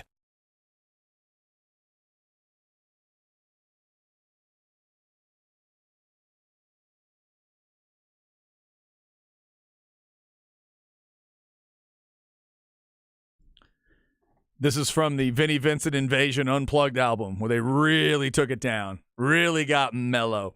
No, that was actually an insult to this talented woman here because I just said Vinnie Vincent's name in the same thought process as her. This is Carole King, isn't it? That's right. Yeah, what a monster. What a monster. Rock and Roll Hall of Famer Carole King, one of the many that I have on the list of. Really, it took y'all that long? Y'all just figured out Carole King needed to be in the Rock and Roll Hall of Fame? She just got in? Just got in. Wow. Now, to be fair, I think it might have been Carole as a solo artist this time, and they put her and her songwriting partner in earlier, so she might have gotten like a, contributor thing back in the day. I'd have to double check that. But Carole as a solo artist, I think just got in. That probably needed to happen before now. Yeah. Like when you just have weird things, weird like lineup stuff where I go, oh, so NWA got in the Rock and Roll Hall of Fame before Carole King? That's just weird on multiple levels. Both of them can be in, but y'all probably should have got that in the right order. Yeah. You know what I mean? Yeah, Carole came. Probably. That probably, it's kind of weird. Yo, Carole on this horse in the Thoroughbred album cover. Not bad? Not bad at all. Okay. Looks there you happy. go. Carole King, man. One of the giants. Carole King, Vinnie Vincent Invasion, and Scorpions. I didn't just start thinking of the Vinnie Vincent Invasion on my own. Zay did that. Zay played Vinnie Vincent Invasion earlier, so I'm blaming him for that one. All right, so that's how we get started musically today. We got a lot of stuff on the board, including the Masters. Shout out to our guy, Chris Bennett. He just tweeted out something from 11 years ago. Chip Brown tweeting out about how many egg salad sandwiches Sean Adams smuggled out of the Masters and brought over to the Ticket City house.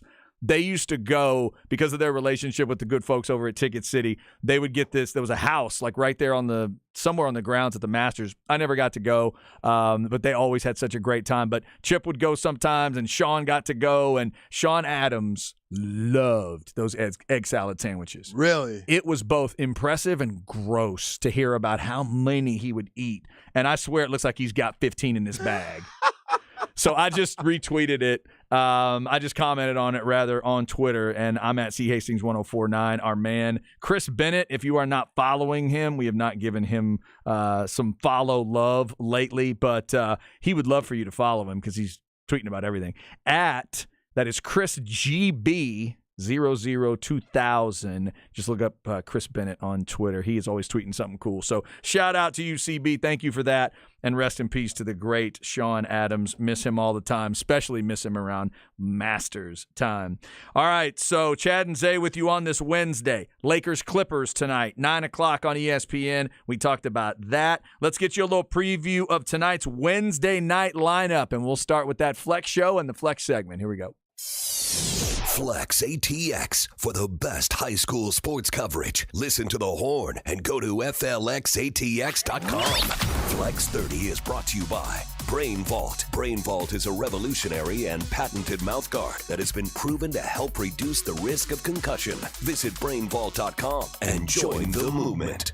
All right, since that Wednesday night baseball is now out of the way, back to the schedule with the Wednesday night Flex show. They were able to have a show last week, and they'll do it again this week with a guy, Zay, I know you're pretty familiar with. You got a good look at that Buda Johnson basketball team a couple times this year. Coach Ben Kennison will be on the Wednesday night Flex show tonight. Yeah, shout out to Coach Kennison. He does a really good job at Buda Johnson, has some serious talent, and you still got to coach that talent, and he did very well this season and last year too, from them bumping up from 5A to 6A and winning 26-6A in their first year of being in an upper division. That's big time. So, yeah, looking forward to listening to that interview tonight. Very cool. Also, shout out to not only Cameron Parker, who will be on the Wednesday night Flex show, but our man Zach Lucero. He's playing hurt tonight, and we hope he gets through it. Zach Lucero had the wisdom teeth taken out. Ooh. Just a couple days ago. Man. If you've ever had that happen, you know what Zach might be going through. He had all four at the same time. There's two ways to do that. You can go up and then you can go down later, or you can do all four. I went half and half. Right. And then people would tell you, like, no, just get it all done at once. Yeah. Get it all done at once. The swelling is even. You'll puff up, but you puff up evenly. I puffed up lower and upper. And then my dentist screwed something up, and I had dry sockets later on where it just swelled up out of nowhere. That was fun. That was a blast in my teenage and then early college years. Woohoo! Yeah, that sounds terrible. Thanks, dentist. My parents swore by this guy. I was so glad to be done with him. Oh, my God. I was so glad to get away from that dude and get another dentist. I'm very happy with my dental situation now. It doesn't involve him anymore. I'm not going to dime him out, but there you go. Dime him out. Let the people know. He's retired now. Oh, okay. Yeah, he's not even doing it. It's probably best. He's not doing it anymore. I don't want to dog on a retired person at this point. So we don't want to do that. Plus, knowing my luck, he's died by now, and then I get accused of killing him. Yeah. We're not going to do any of that. So tonight, Wednesday night flex show, and we hope Zach Lucero gets through it. I wanted him to come on the show and help us preview, and he said, man, I got to save everything because it's so sore when I talk now. So we'll let him deal with that tonight at 7 o'clock. Also, we like to talk to you about the offers and the visits and the signings and all that around high school sports. This one is for Lake Travis and their baseball team. Today, over there at the men's field house at 3 o'clock, right at the end of our show, they will be celebrating the signings, the national letters of intent for 3 of their players. So congrats to Reed Morales, Liam Richards, and Hank Benny. They will all be signing their national letters of intent. I'd tell you where they're going to go, but that'd ruin the whole thing. 3 o'clock this afternoon. If you go to FLX ATX on your social media, you can see all kinds of cool stuff, including this one. Jack Kaiser, if you remember that name from Westlake last year, the running back at Westlake. He's class of 24, and Jack tweeted out this very cool thing from Air Force. It says, love the graphic, and it's got Jack's name. It says aim high, and it's got a dude full gear in the Air Force, like a drawing of a guy in a jet. You know, in the Air Force jet with the full gear with the helmet and everything. Looks very, very cool. And as long as we're there, shout out to Air Force. Texas beat them 7-1 in baseball last night. But Zay, not sure if you heard, the fans gave the Air Force team some love. Gave them a little USA chant last night. Yeah, dope. Very Love cool. that. Yeah, very cool. I love that kind of stuff, like at the Army-Navy football game when everybody will just kind of take those moments to realize, hey, everybody's giving way more of themselves than just a football team here. Let's acknowledge that. So shout out to all those Air Force guys that came into town to play Texas. Yeah, not the same Air Force team that the Horns knocked out to get to the World Series last year, but they were competitive, and the Horns did what they needed to do, win the game, and move on to see if they could win 3 starting tomorrow against Kansas State. Yep, no doubt. And always special. Not that every offer is special, but I know for a lot of these kids in the area, extra special when you're getting an official offer from one of the military academies. If you're considering that level of, that type of trip going to the next level, that we know that is a special thing. So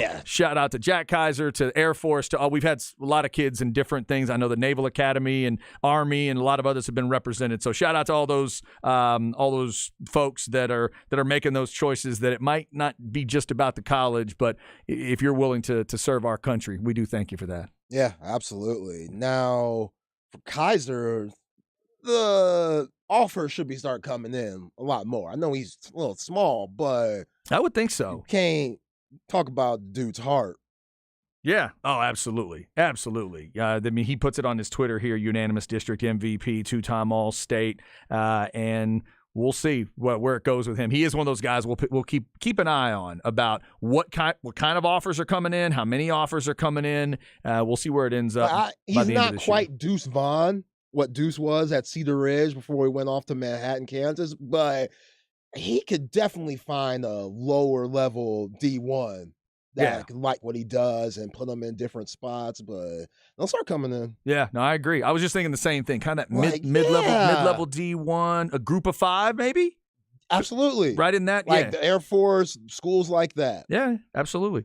Best of luck to all those athletes trying to find the right situation for them. Some cool stuff on the flex side. One other name I wanted to mention was Carson Kruver. He's a quarterback that we started following towards the end of last season. He was out at St. Michael's doing incredible things out there, and I didn't realize, I don't know exactly when the commitment was made. He is now a commitment to, and then remember, he's class of 23, so he is done. He is a commit to Florida Atlantic. Okay, Tom. So he's one of Tom Herman's guys now, and he put out a great tweet where he was at the spring practice with FAU, and then he went to Houston with his parents to watch, obviously, FAU in the Final Four. Nice. Very cool. Very cool for the Kroover family. That had to be a lot of fun. Other than that last-second shot, that couldn't have been fun. Yeah, that's tough. But for Kroover, that's a big-time get. Now, Tom Herman, I'm going to have to get on your coach a little bit. What he did when he was in New York, or when the team was in New York and they're being against Kansas State, and he kind of made stuff about him playing the air guitar with the band and stuff.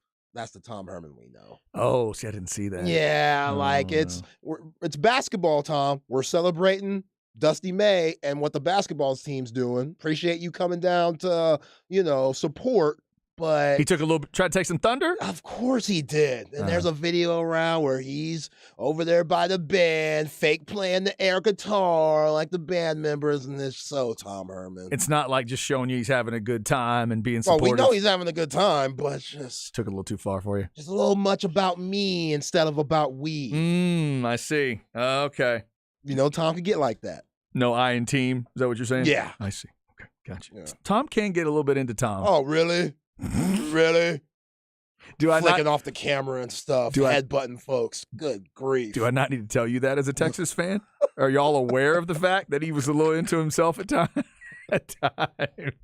Just a little bit. Even the Drew Lock picture is still like, look at me. Like, why y'all have to hang out? Really? Both of you guys? Like, what ties do y'all really have? Yeah. Now, in his defense, right now he is at Florida Atlantic. I might argue that he needs to be getting attention because he's the Florida Atlantic football coach. That's true. Because Lane Kiffin might tell you that too. Like, you got to make some noise. You got to grab a pot and you got to bang on that thing when you're at Florida Atlantic. You're right. Maybe. Now, when you're at Texas, it's different. I totally get why you, as a Texas fan, would look at him a certain way because he never fit that brand. He never fit that. You don't need to be that at Texas. You don't need to be a loudmouth coach at Texas. Yeah, like wearing the grills when he was at U of H from Paul Wall and stuff. That made more sense at U of H. Yeah. That wouldn't have made sense here. Not at all. Would not have made sense at Texas. Congrats to Carson Kroover there. Best of luck to him at FAU. And if you want to follow Coach Herman, it's at Coach Tom Herman on Twitter. We know you're out there wondering. We know you're wondering. Coming up at 2:05, Chip Brown of Horns247.com to talk Longhorns, the Morning Brew article today, specifically on the running backs. We'll talk to him about those guys coming up and some more Longhorn stuff. Also, where are we at in society with Zay? You're going to find out next. Is it more drama in the world of basketball? God, I hope so. This is The Horn.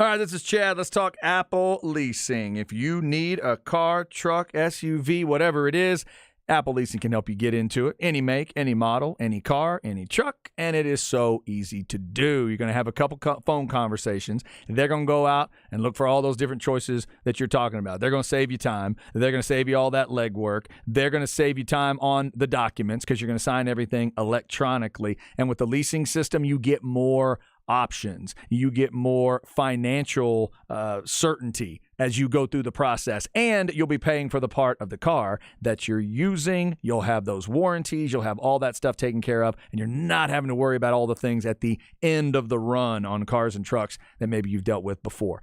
Let them talk to you about the easiest and safest way to get a new car. Just call 346-9977. That's 346-9977. Talk to Beth, who I talked to, or one of their other great folks to explain their leasing process, which is even better than even others' leasing process. They'll tell you how it all works for you, answer all your questions. You will love it. They'll also deliver right to your door if that's what you need them to do. 346-9977 or go to appleleasing.com.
Chad and Zay.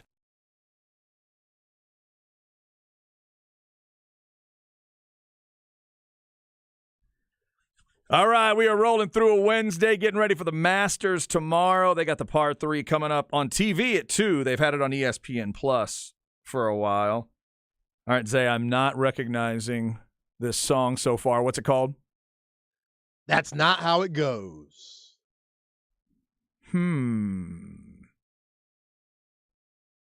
That's not how it goes? Yeah, it's going to be tough. It is going to be tough. I don't know. Who is it? Bloodstone. Ooh, okay. I don't know much of Bloodstone. No, me either. Bloodstone. All right, I like it. Judas Priest has a song called Bloodstone. That's about all I know. But Bloodstone. Bloodstone, Carole King, Vinnie Vincent Invasion, and Scorpions, all with songs for us today. By the way, on the birthday front, we'll get to more of it at 2:30, but it is Judas Priest Drummer Day. Dave Holland would have been 75 today, and Les Binks is 72. So a couple of the many Judas Priest drummers over the years. They had a few. They went a little Spinal Tappy at the beginning of it. They had a few drummers. They eventually got to Scott Travis when it all mattered. So happy birthday to those guys today. Shout out to Zay for all the great music. Tomorrow at 2:05, we're going to get into the album swap discussion. This week, I will be going to UGK and Riding Dirty. Zay will be listening to Traveler by Chris Stapleton. And earlier, Zay, I got a warning from a texter about UGK. They told me, let me see if I can remember this. Not seeing it. Oh, here it is. From D. Fry. Says Pinky Ring is a jam on that UGK album. Careful Chad, Bun B, and Pimp C are straight up addictive. Yeah. Okay. They are. Hey, I'm about to I'll take the plunge. I've heard a little UGK over the years. It was more of a greatest hits collection from what I remember, but everything I heard I loved. And now this will be the first time I really listened to one of their albums front to back. So I'm looking forward to it. All right, so let's get into we got Chip Brown coming up at 2:05. More Longhorn football talk as they get closer to the spring game. Right now, how about a little where we at in society with Zay? Let's see where we're going. Where are we at in society today? All right, Zay. I see something was sent to me 2 minutes ago on Twitter. Is this where I'm going? Yeah, check it out. Hey, I don't know. It's basketball. It's basketball. I don't know how Come you're. on. Now, let me know how you feel about this, Mavs fans, including you, Chad, because this is very ironic. Okay. The Mavs are currently a 11th seed. They're out the play-in. Yes. And they're debating if they should play Luka tonight. He has that thigh injury. They're playing against the Kings, who have already locked in a playoff spot. So who knows if the Kings are going to rest players? I don't know. But the Mavs, please don't tank. Keep playing. Well, small forward for the Mavs, Reggie Bullock, purchased a 5-acre island recently in Belize. Good for him. Yeah, seriously. Well done. And he's trying to give back to family and friends. He's 4,000 square feet. He says the water is beautiful. That was one of the first things that I noticed. A lot of people are from Cali and Texas. A lot of doctors and a lot of people going into retirement purchase homes there for about $300,000, $400,000 around the water. The people are dope. The food is dope. If you're down to fish, they have a really good blackened fish. Dang. So this is Reggie, but it's Mr. Hair, right? Yeah, Mr. Hair. The guy with the crazy hair? Nuts. That wild. Yeah, it like goes the vertical, really far in front. Forward hair. I feel like it gets in the way on his jump shot, but he's still a decent shooter. He does. Whatever works for you. Okay. So the fact that you know this now and it's purchased, it seems like he can't wait to go with the way the Mavs been playing as of late. And a lot of the Mavs, we all know when you don't make the playoffs, they say 1, 2, 3 Cancun. So now for the Mavs, might be 1, 2, 3 Belize with Reggie. Going fishing, right? Yeah, that's what fishing. TNT says. Yeah. Oh, he also said that he's gonna build 8 other villas for people to rent out. Oh, wow. Oh, yeah. Smart man. So he's gonna make money off this too? Businessman. Like wow. So the family gonna get to stay at the main house. He's gonna rent out the others? Well done, Reggie. Well done. Are you asking if I'm concerned as a Mavs fan that he may not be fully focused? Yes. You know what? As a Mavs fan, Reggie Bullock's down on my list of worries. I'm not going to put Reggie Bullock on my list of worries. If we had just found out about, I don't know, Luka in the same situation, Kyrie Irving in the same situation, maybe it's a little bit different, but just finding out that this exists, that doesn't tell me he's any more or less focused.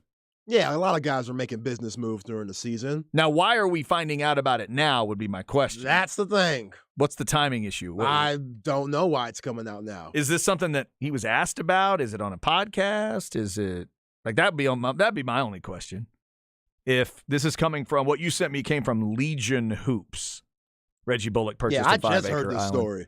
So that's I don't know. I don't know if it came out of a magazine article or whatever, but somebody commented that's how players go broke. Maybe. Yeah, maybe.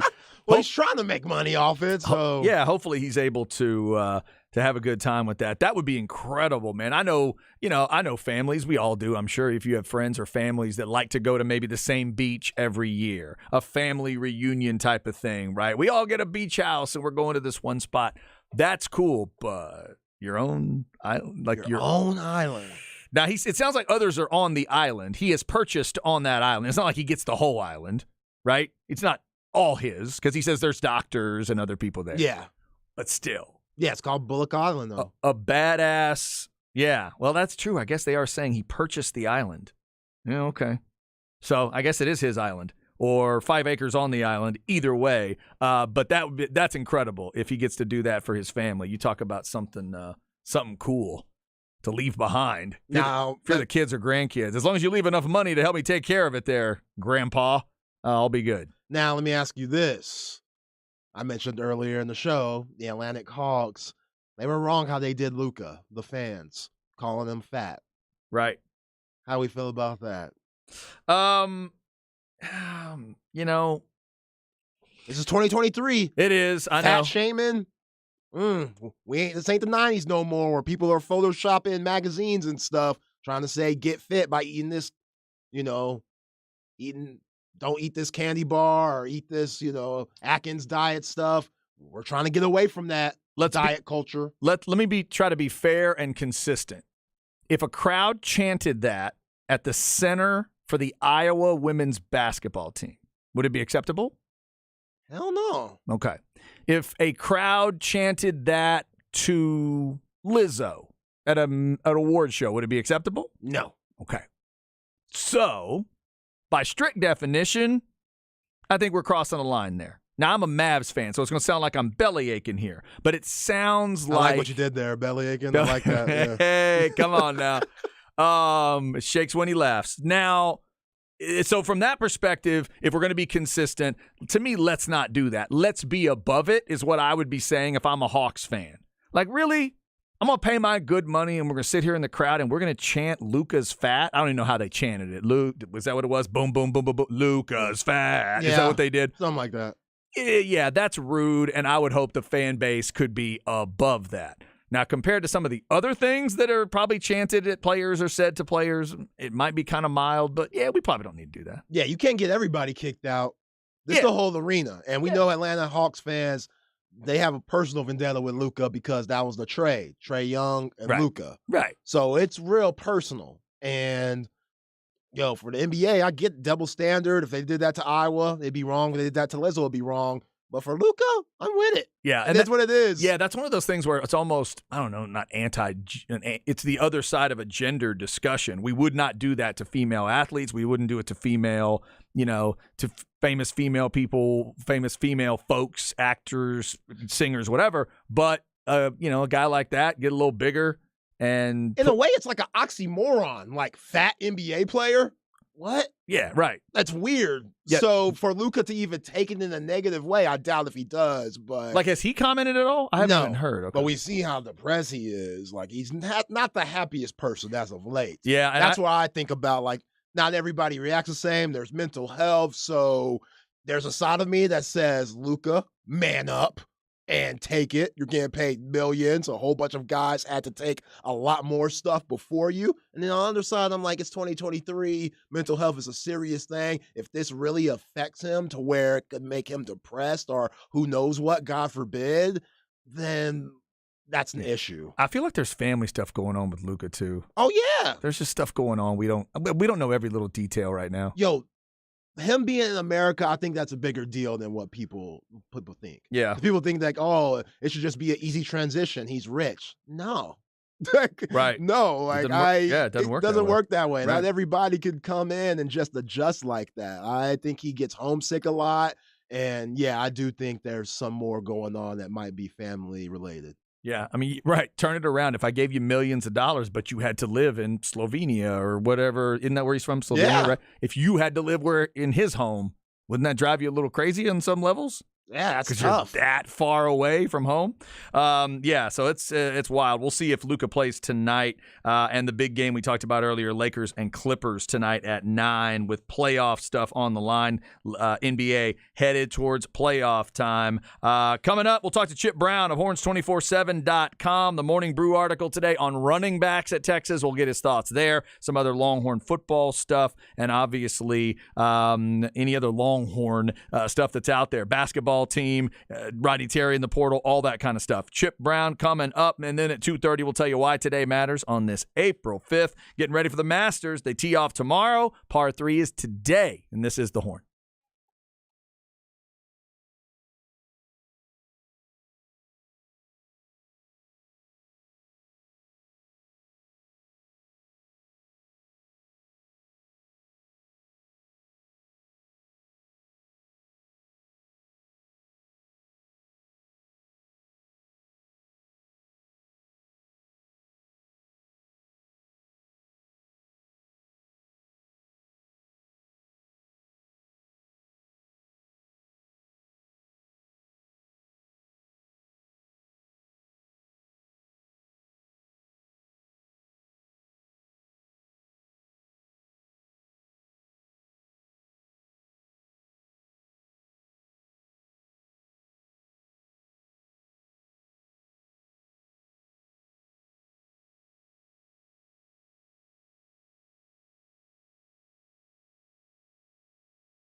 Chad and Zay.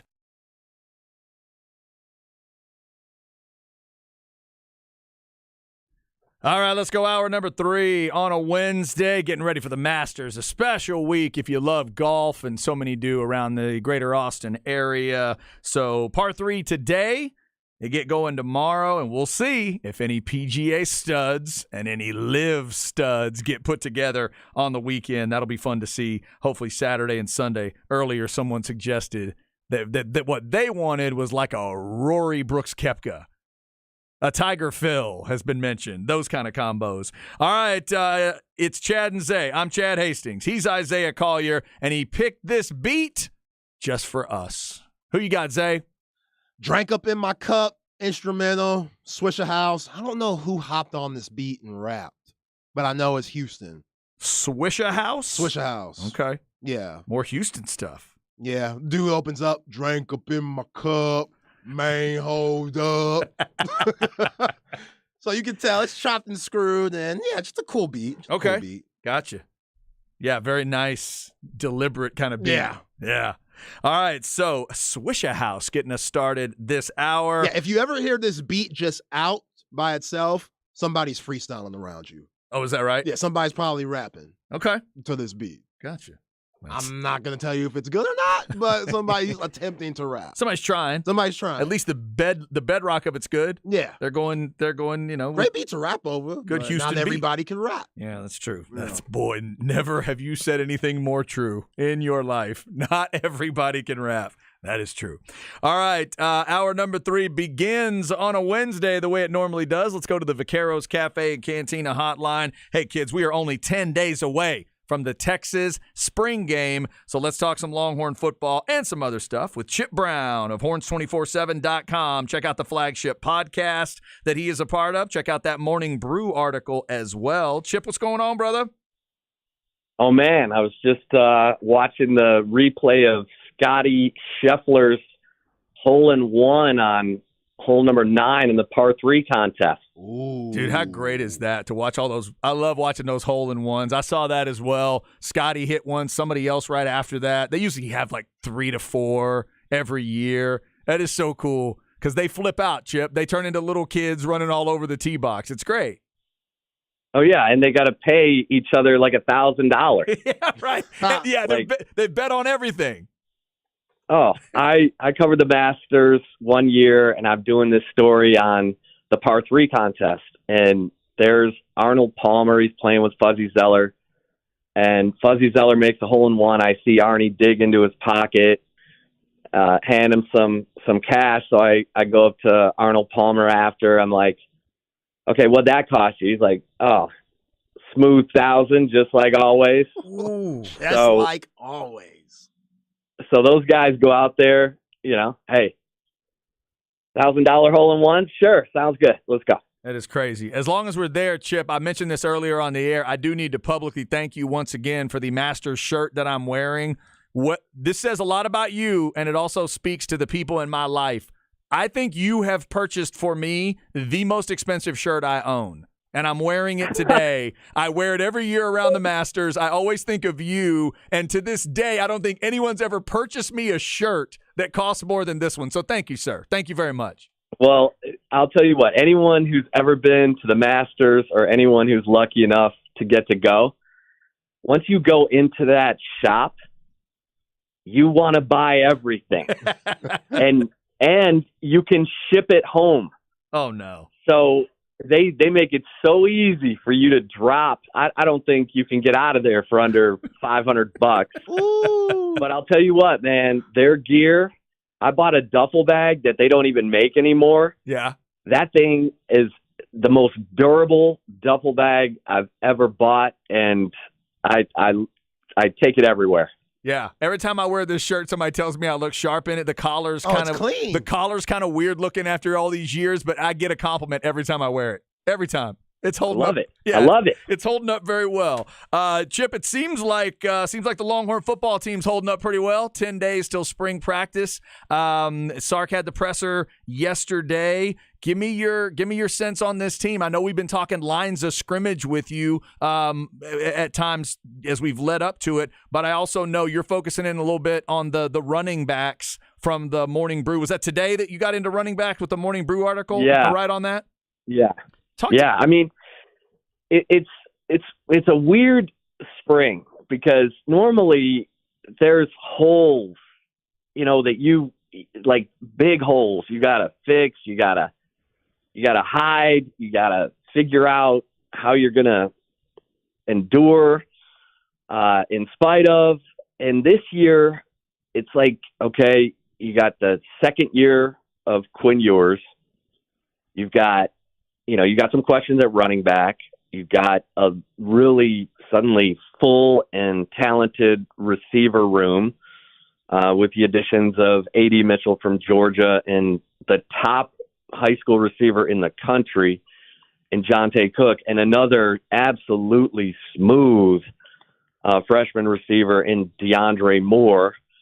And, they don't even have Isaiah Nair back as a full participant yet in spring football. But, the strength of the lines of scrimmage, the fact that, yesterday we learned from Steve Sarkisian that David Benda and Mo Blackwell and Keaton Crawford, the safety, are playing the best football they've played and might be poised for the same kind of breakout that Jalen Ford had last year.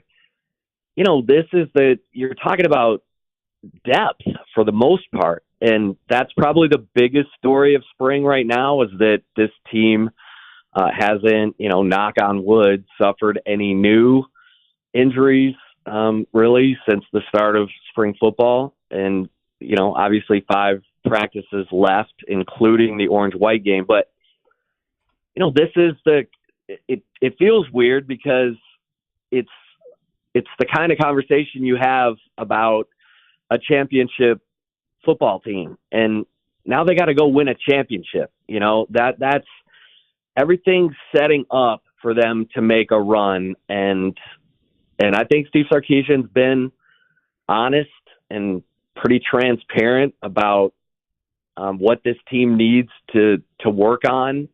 Going into fall camp last year, going into spring this year, last year was the offensive line and the secondary and special teams.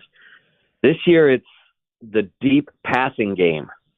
They're and that's a big deal for Steve Sarkisian's offense. His offense doesn't work the way it's supposed to work unless the deep ball is a legit threat. And with all the speed they've added at receiver, you can tell that Steve Sarkisian feels good about where things are headed. It's not a finished product, but it's spring ball, and they'll have summer to work and fall camp, but you can tell he likes where things are headed.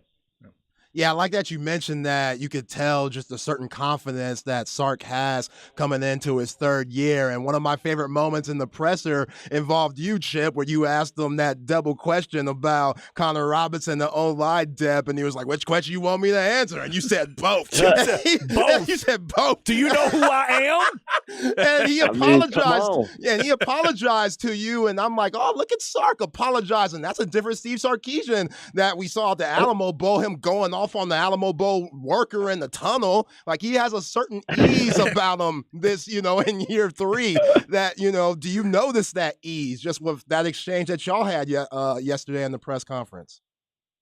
Yeah, I think he's, and I thought he was even lighter, 4 days earlier when we talked to him.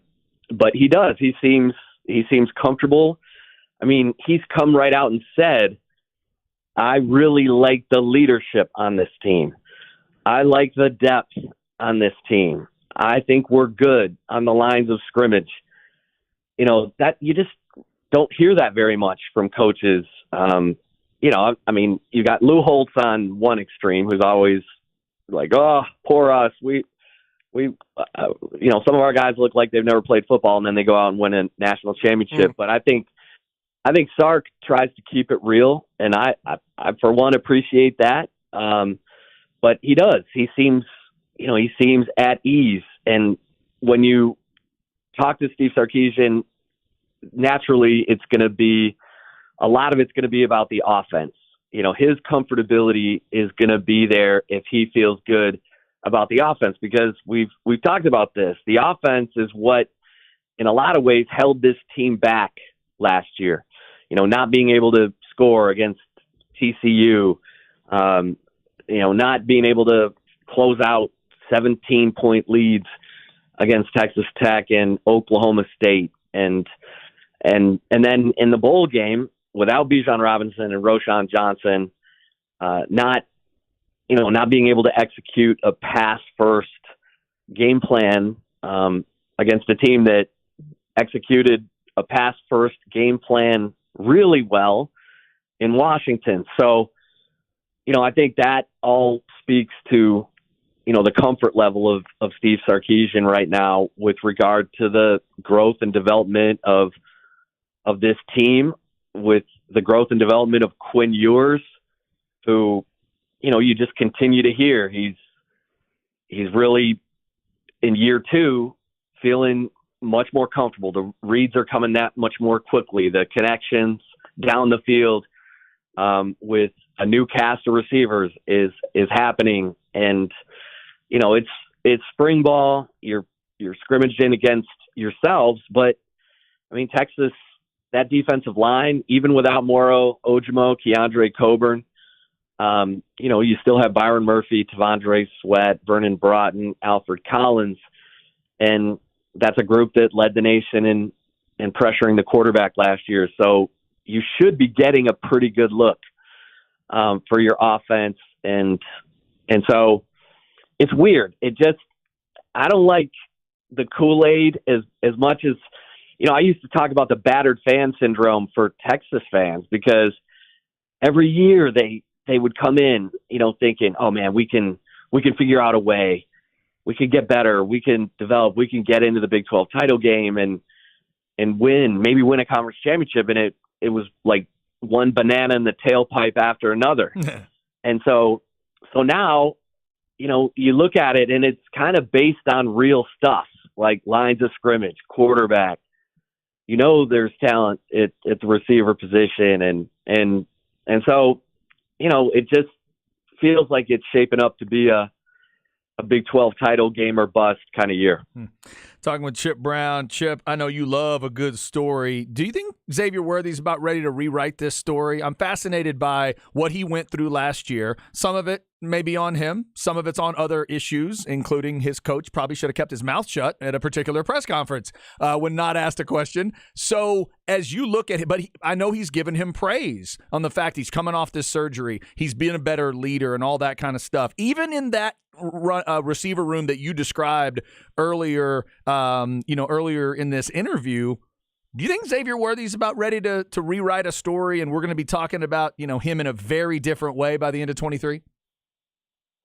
Well, I think the competition has lit a fire under Xavier Worthy. I think part of the problem last year was, Steve Sarkisian talked about how he played the second half of the year with a broken bone in his hand. What does that tell you about the depth of that receiver room? And the tough part is that Sarkisian needs like 2 to 3 Xavier Worthys, and that's what he had at Alabama, with guys like Jalen Waddle and Henry Ruggs and Jerry Jeudy, and he had burners all over the place who were electric, who scared the bleep out of defenses getting behind them. And now when you add a Jonte Cook, Brendan Thompson's running track, but he's got those kind of wheels. And then you add in a DeAndre Moore, an A.D. Mitchell. Man, now that's competition, and everybody's fighting for a job every day. And I think Xavier Worthy loves that. I think Xavier Worthy loves football, and he showed you as a freshman with his ability to grasp all the concepts of Sark's offense and went out and, broke all the freshman records, that this guy is a special football player. So, yeah, I do. I think he'll have a comfort level with Quinn Ewers that was was up and down last year. There's no doubt about it. And sometimes it looked like Worthy was upstaging Ewers. And sometimes it felt like Ewers thought he was being upstaged. And it felt like his confidence dropped a little bit in the second half of the regular season. I don't think that stuff's going on anymore. And so I think that will end up being sort of a blip on the timeline. If it isn't, then Xavier Worthy's costing himself money. Yeah, that's a good way to say it. All right, before we let you go, Chip, quick opinion poll, you and Zay. I'm looking at the Texas website. Quinn Ewers' picture is still the old hair. If y'all are Quinn Ewers, would you upgrade to the new hair? Zay, you go new hair? Yeah, upgrade. Chip, new hair, new man. Chip, would you upgrade to new hair picture or leave it with the old? Leave it with the mullet? No, I think he wants to. I think he needs it and wants it. He wants the new picture because he's the new Quinn with the no, lack of hair. Well, there you go. SID folks over at UT. You heard it here first. Go check it out. Get Quinn in there. Take another picture with the new hair. That's Chip Brown, Horns247.com. Check all the great stuff they have for you as we are 10 days away from the spring game. Hey, Chip, who you got winning the Masters this weekend? Ooh, that's a good one. Oh, man. I mean, it's hard to bet against Scotty Scheffler. The guy just seems like he's impervious to all the stuff going on around him. Chip, you love this sport too. There's a little Federer to Scheffler when he's on. When you make it look that easy, he reminds me of Federer in that. I'm not saying he's going to end up being that level, you don't understand, but just in terms of the fluidness of it and how easy he makes golf look, he kind of has a little Roger to me. Yeah. I mean, it's kind of scary. Like, all this stuff. And golf has never been more divided. It's never had bigger issues than it has right now. And that guy is like, man, I'm just waiting to hit my next shot. Yeah. I mean, and he's a simple guy. All of his buddies joke about how he still eats at Chipotle every night. The guy's, making $100 million a year. And, he's married to his high school girlfriend. He talked about how he was full of anxiety last year, Sunday morning of the Masters. And, he's like, are we ready for this if I win? And she's like, who are you to decide if you're ready or not? Just go do your best and let's go from there. And he's like, okay. And he went out and nailed it. Yeah, we had a listener text today that with last night's menu, he just went straight Applebee's. That's what they accused him of. Yeah. He just went with the Applebee's. Burger sliders. I mean... Oh, they're Scotty style, man. Scotty style sliders. That is Chip Brown. Check him out. Horns247.com, the flagship podcast, and that Morning Brew article focusing in on the running back room at Texas today. Chip, we always appreciate it, man. Enjoy the Masters. Thanks once again for the shirt, and we'll talk to you next week.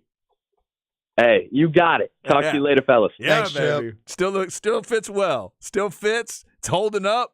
Other than the collar, this thing looks pretty much brand new. I mean, you should button it all the way up. It's a little preppy, but you guys should go fire. You guys should go Chris Sims. Well, hang on, I'll try the Chris Sims. Chris makes it work. I literally said preppy, and you say Chris Sims. No, when I think of button all the way up, can I get away with that? Can I get away with all the way up? Yeah, the 3 buttons. That's a little much. Every time I do the all the way up, my wife looks at me like I'm crazy and says, unbutton that top one.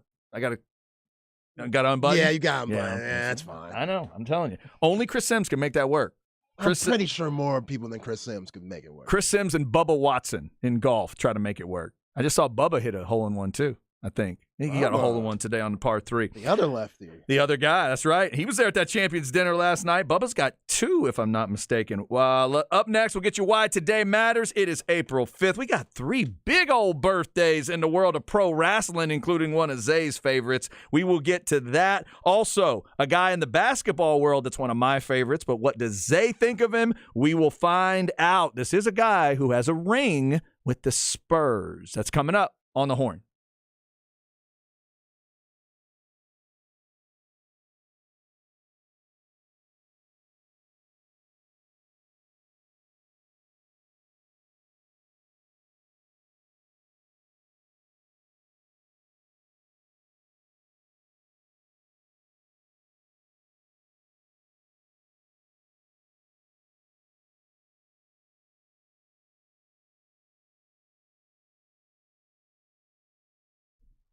All right, let's talk a little sinus and snoring specialist. Hopefully you are sleeping well, resting well every night. But if you're not, sinus and snoring specialists can help you out. If you're dealing with the allergy problems everybody seems to have in this area, they can help you out. Sinus infections, sinus headaches, they can help you out. Ear, nose, and throat stuff, Dr. Slaughter, nobody does it better. He's got over 20 years of experience. He's double board certified, so he's got surgical and non-surgical options that others just don't have. So if you've got sleep apnea, if you're dealing with the sinus stuff, if you're dealing with all the allergies, they can help you out. They can get rid of your allergies for good. Trust me, that's what they did for me back in 2017, along with some other stuff like the balloon sinuplasty procedure and other things to help me feel better and be able to breathe like I'm supposed to when I'm sleeping and just get a good night's sleep. Call and set up an appointment today, 512-601-0303, or go to sinussnoringent.com. Be sure to tell them you heard about it here on The Horn. We do appreciate it. Sinus and snoring specialists. Feel clear, rested, and healthy.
Chad and Zay.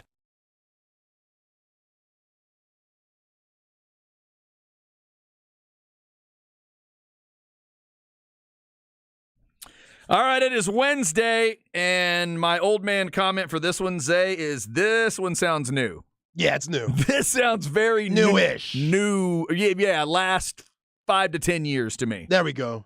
Is that fair? Very fair. Okay. Do I have any shot here? Yeah. A little bit? Uh-huh. Just a little bit. What's the one that I always go back to the one that Amenahue liked. Gunna. No. Close. Okay. Who is it? Migos. Migos. All right. R.I.P. Offset. Migos is a group name, correct? Yeah. All right. Yeah, wait, Offset or Takeoff? Which one? Takeoff, I think, passed away. Which one's a Cardi B? Offset meal. Offset's Cardi B. R.I.P. Takeoff. Sorry. Dude, don't do that around me. They're gonna accuse you of killing rappers. They're gonna start. Don't do that. If Offset, Sorry, Offset, that's on you. I'm not a huge Migos guy. I appreciate this song and what they do for the hip hop game, but I'm not a big Migos guy. Cardi B's gonna come after you and be beating you with a McDonald's bag. Yeah, you're trying to mess with her man. McDonald's bag. So Migos is the group here. How many members in Migos? Was 3. Okay. Now I think they'll never be Amigos since Takeoff passed away. Offset and Quavo, the 2 alive members, I don't think they get along anymore. Okay. And where are they from? Atlanta. Atlanta rap. Okay. I do love me some Atlanta rap. It's good. It's really good. If we had an all-time rap battle, one side is Atlanta and one side is Houston, who wins the battle? Record sales, rap talent, freestyle ability, concerts sold. Who wins? Probably Atlanta. Okay. Yeah, when Outkast walks in the building, it's tough. It's tough. It's tough to compete with when they walk in the building. Andre and Big Boy walk in, and it's the tough. Houston guys are like, damn, damn, damn. But Pimp C and Bun B, they're right there with Outkast, in my opinion. Okay. They're right there. All right. I know they have a lot of respect. I'm looking forward to listening to that album today. We'll hit that tomorrow at 2 o'clock. I'm listening to Riding Dirty by UGK. And Zay is going to tell you what he thinks of Traveler by Chris Stapleton. That's our album swap for tomorrow. We got the Masters Part 3 going on today. Here's a little Masters update for you. The Augusta National Golf Club has made it very clear over the last year or so. Phil was invited last year if he wanted to be. He chose to not be there.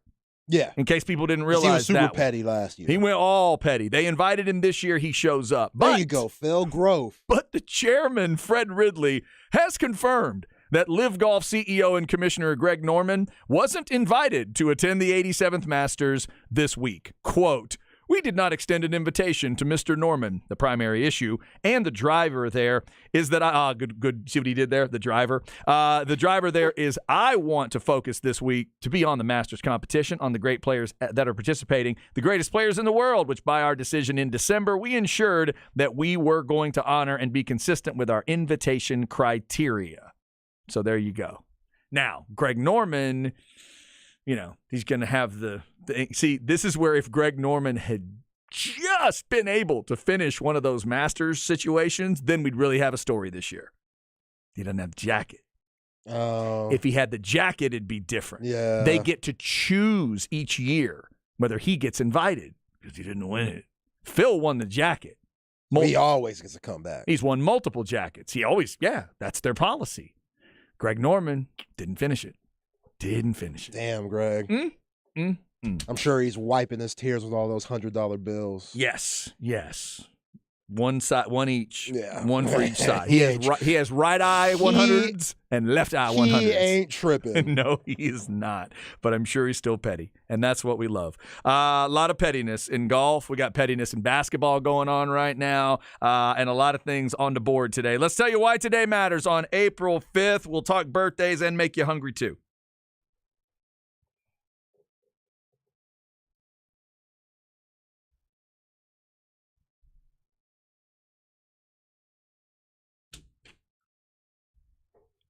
All right. We don't always mention wrestling birthdays, but these are all huge, so I got to mention them. DDP is 67 today. Diamond Dallas Page. Shout out DDP. One of my favorites anyway. And then I got into the DDP yoga, which I need to do more of. I haven't done it in a while, but Very good. Save people's lives. Jake the Snake, shout out. And if you haven't seen that movie, go check it out. So DDP's awesome. And DDP was Karl Malone's tag team partner for the Rodman-Hogan thing back in the day. That's just, yeah, that was what a time in wrestling. What pay-per-view event was that? Or was that even a pay-per-view? It was like I'm going to guess that was like a Bash at the Beach, probably. Okay. Something like that. And who won? Was it a tag team? It was a tag, and I think they had Malone and DDP win. Really? I think they did.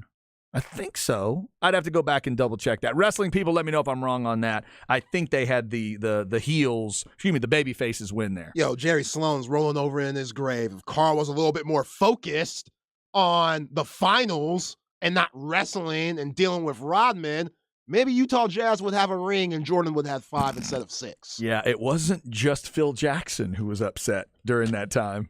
I bet the Utah people were freaking out too. But it worked in Phil's favor more than it worked in Utah's. Jerry Sloan's. Yeah, exactly. This is Rodman. He needs to do stuff like this in order for him to be locked in on the court. Oh, I see. You're arguing that since Karl Malone is slightly more important, he should have known better? Yeah, way more important. The best player on the team, Rodman's the number 3. Basically, this is the wrestling version of picking a fight on the court and you both get thrown out.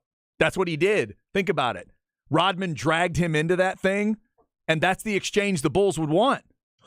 If we're gonna get one of their guys to go with Rodman and not pay attention, can we have it be Stockton or Malone?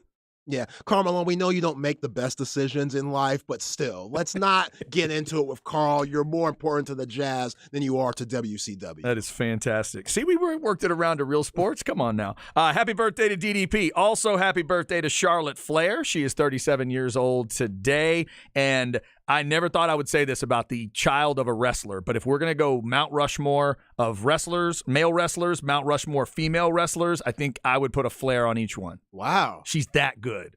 She's that good. Now, Rick says she's taken over for him and actually surpassed his legacy. Well, let's relax. Calm down, Rick. Yeah. Calm down. I don't agree with that, but she is one of the best female wrestlers I've ever seen in my life. I buy every bit of it. She's an absolute stud. She had a great moment at WrestleMania when Rhea Ripley beat her at WrestleMania. She was sitting under the ring, like right down on the mat, on the floor, and she couldn't stop smiling. She kind of had a shoot moment where she got out of character and was just smiling for what she had just done to help put Rhea Ripley over and give her the belt.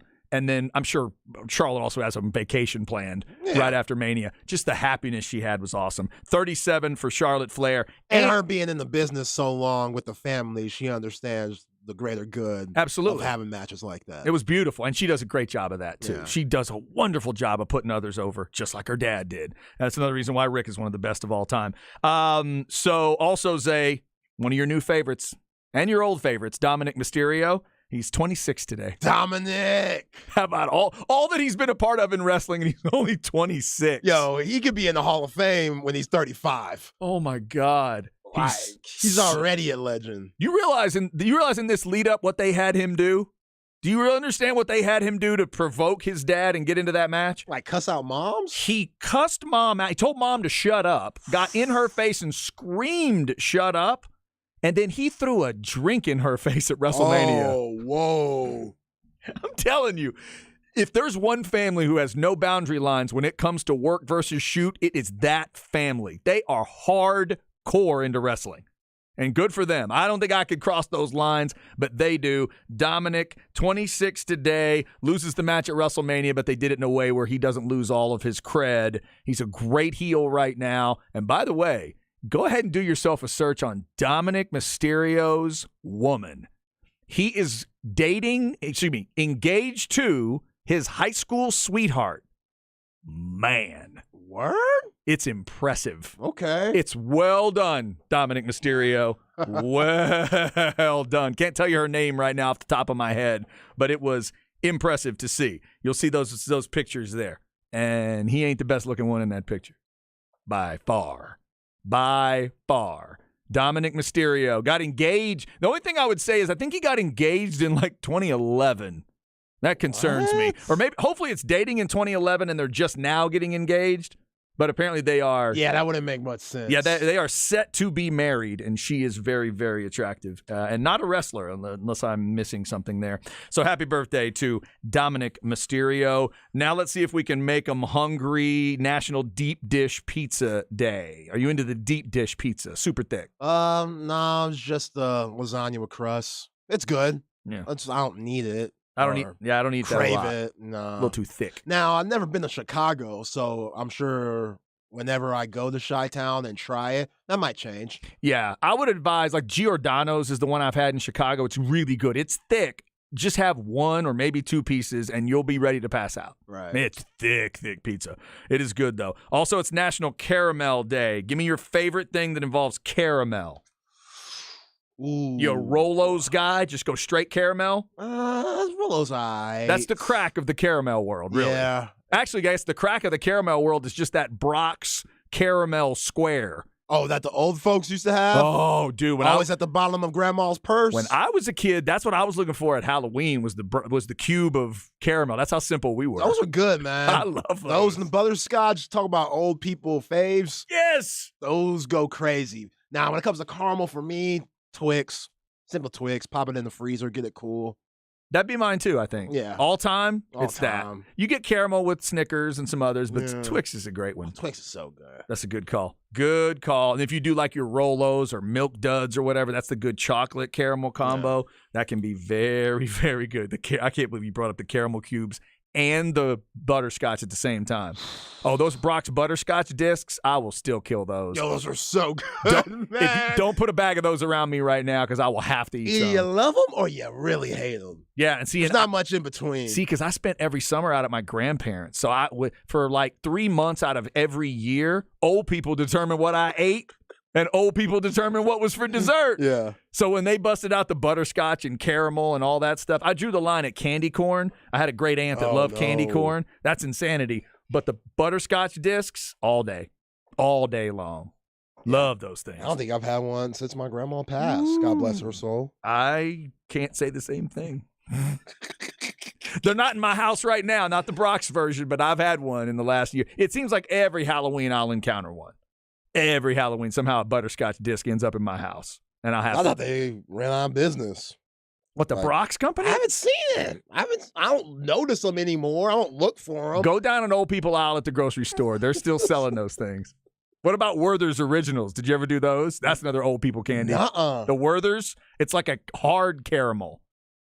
So it's a hard candy, but it's caramel. Oh my God, that's an old person candy too. I knew my parents had officially become old when they started getting into Werther's Originals. That's what we used to do. I used to have Werther's Originals on tennis trips in high school. Oh, I remember Werther's. I know exactly what you're talking about. Oh, my God. They love those things. All right, that's why April 5th matters to us. We hope you're having a good one. Part 3 contest. Wait, who's the basketball birthday? I'm sorry. Thank you. Steven Jackson.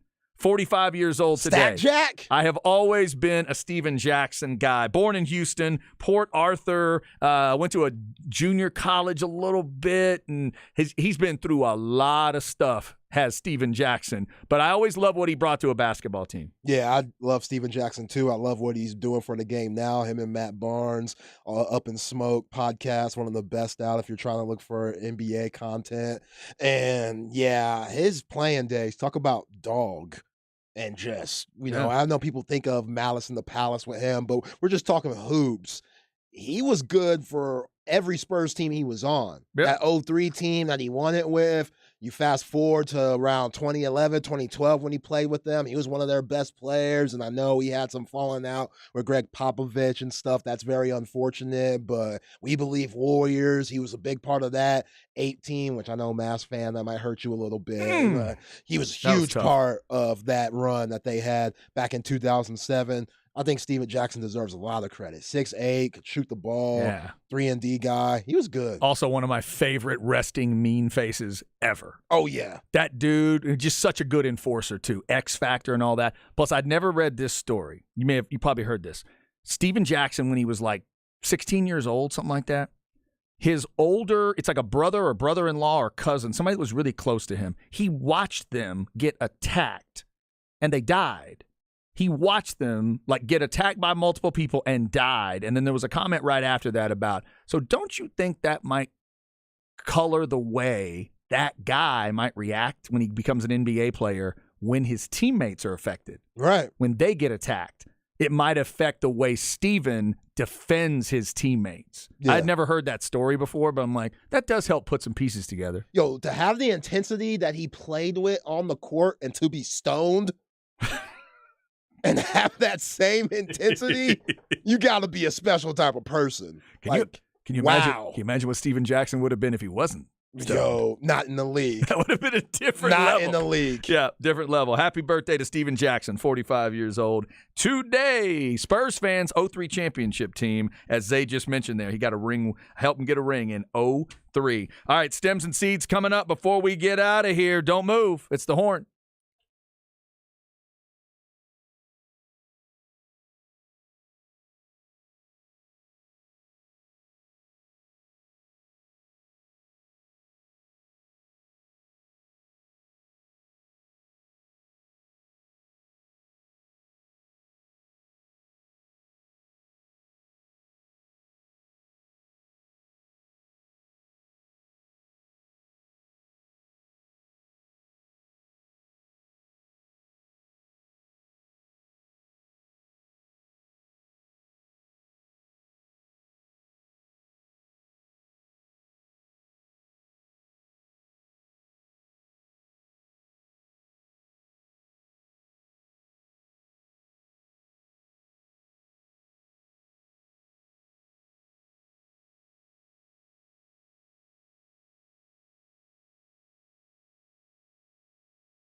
Chad and Zay.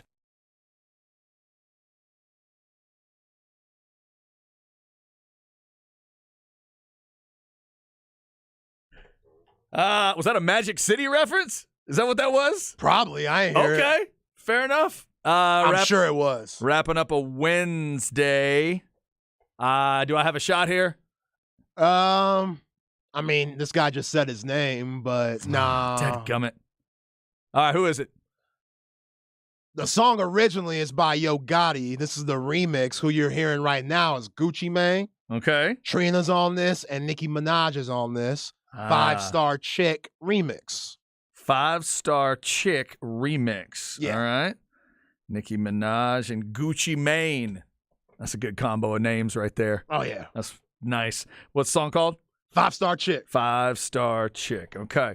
All right. And Nicki Minaj, high level of respect for you, right? Yeah. She's up there, kind of up in that she's upper no Missy. echelon. She's no Missy Elliott. Okay. Remember when we did the Billboard? We went over it, and she's in the top 10, and we were a little confused by it. Right. Oh, yeah, that's true. They put that group put Nicki all the way up into 10. You think that's too high? That's a little high. That's high. That's a little high. A little elevated there. All right. So Gucci Mane, Nicki Minaj, had a little Migos earlier, Bloodstone, Carole King, Vinnie Vincent, Invasion, believe it or not, and Scorpions all have been on the show today. Plus the Swisher House beat to start the hour. Tomorrow we'll get into that album swap discussion at 2. I'm going to hit a UGK album. Zay's going to talk about a Chris Stapleton album. We'll do that at 2:05. Right now it's Stems and Seeds, and we'll go back to this Lamar Jackson stuff. Here we go. No stress, no seeds, no stems, no sticks. Brought to you by AV Consultations, 255-8678, or go to avconsultations.com. This just feels like the Ravens are trying to be mean. Their GM, they wouldn't go specific about Lamar, but they did say, Eric DeCosta did acknowledge the possibility of the Ravens selecting Zay a quarterback in the first round. I mean, there's no reason to be mean. What are we doing? They picked 22nd, by the way, in the first round. I got a mock here that has them taking Quentin Johnston from TCU. By 22, everybody's gone, probably. Those first main 4 guys are gone. They could have Hendon Hooker. That's what I was thinking. That's not going to help him this year. No. Hendon's got a long way to go to be does. back from that. But he's that 5th quarterback out of Levis, Richardson, Bryce Young, and CJ Stroud. And then Hooker's next. And then who else? Because... yeah, Hendon Hooker, and then I can't think right now. Who'd be the next guy? I know. Remember when the message was sent to Aaron Rodgers when they drafted Love instead of getting him a receiver there? Remember how they never got him a receiver over and over and over and draft after draft after draft? If the Ravens do anything but take a receiver in the first round, that's the clear message. That's the clear message of Lamar, we're moving. Something's got to change. It's not going to be you. Yeah, and now with this new stuff about Mac Jones and Belichick, I still don't think that's happening, but it makes it that much more interesting. But yeah, this is very disrespectful if they do get a quarterback, but Lamar Jackson, he could have came back. There's money that he was given. He just didn't take it. Right. Yeah, no. There was a big offer on the plate. Big offer. It was there. There was a big offer there. The question would have been, if you're him, if I sign this, are you going to get me some weaponry? Some real big-time weaponry to put around the guys we've got now. To get a... What's the dude that played at Texas? The speed burner they've got? Devin Duvernay? Thank you, Duvernay. To where Duvernay doesn't have to be thought of as like, hey, does Duvernay have to play up like a 1? Like, no. Yeah, Duvernay needs to be a badass 2 or 3.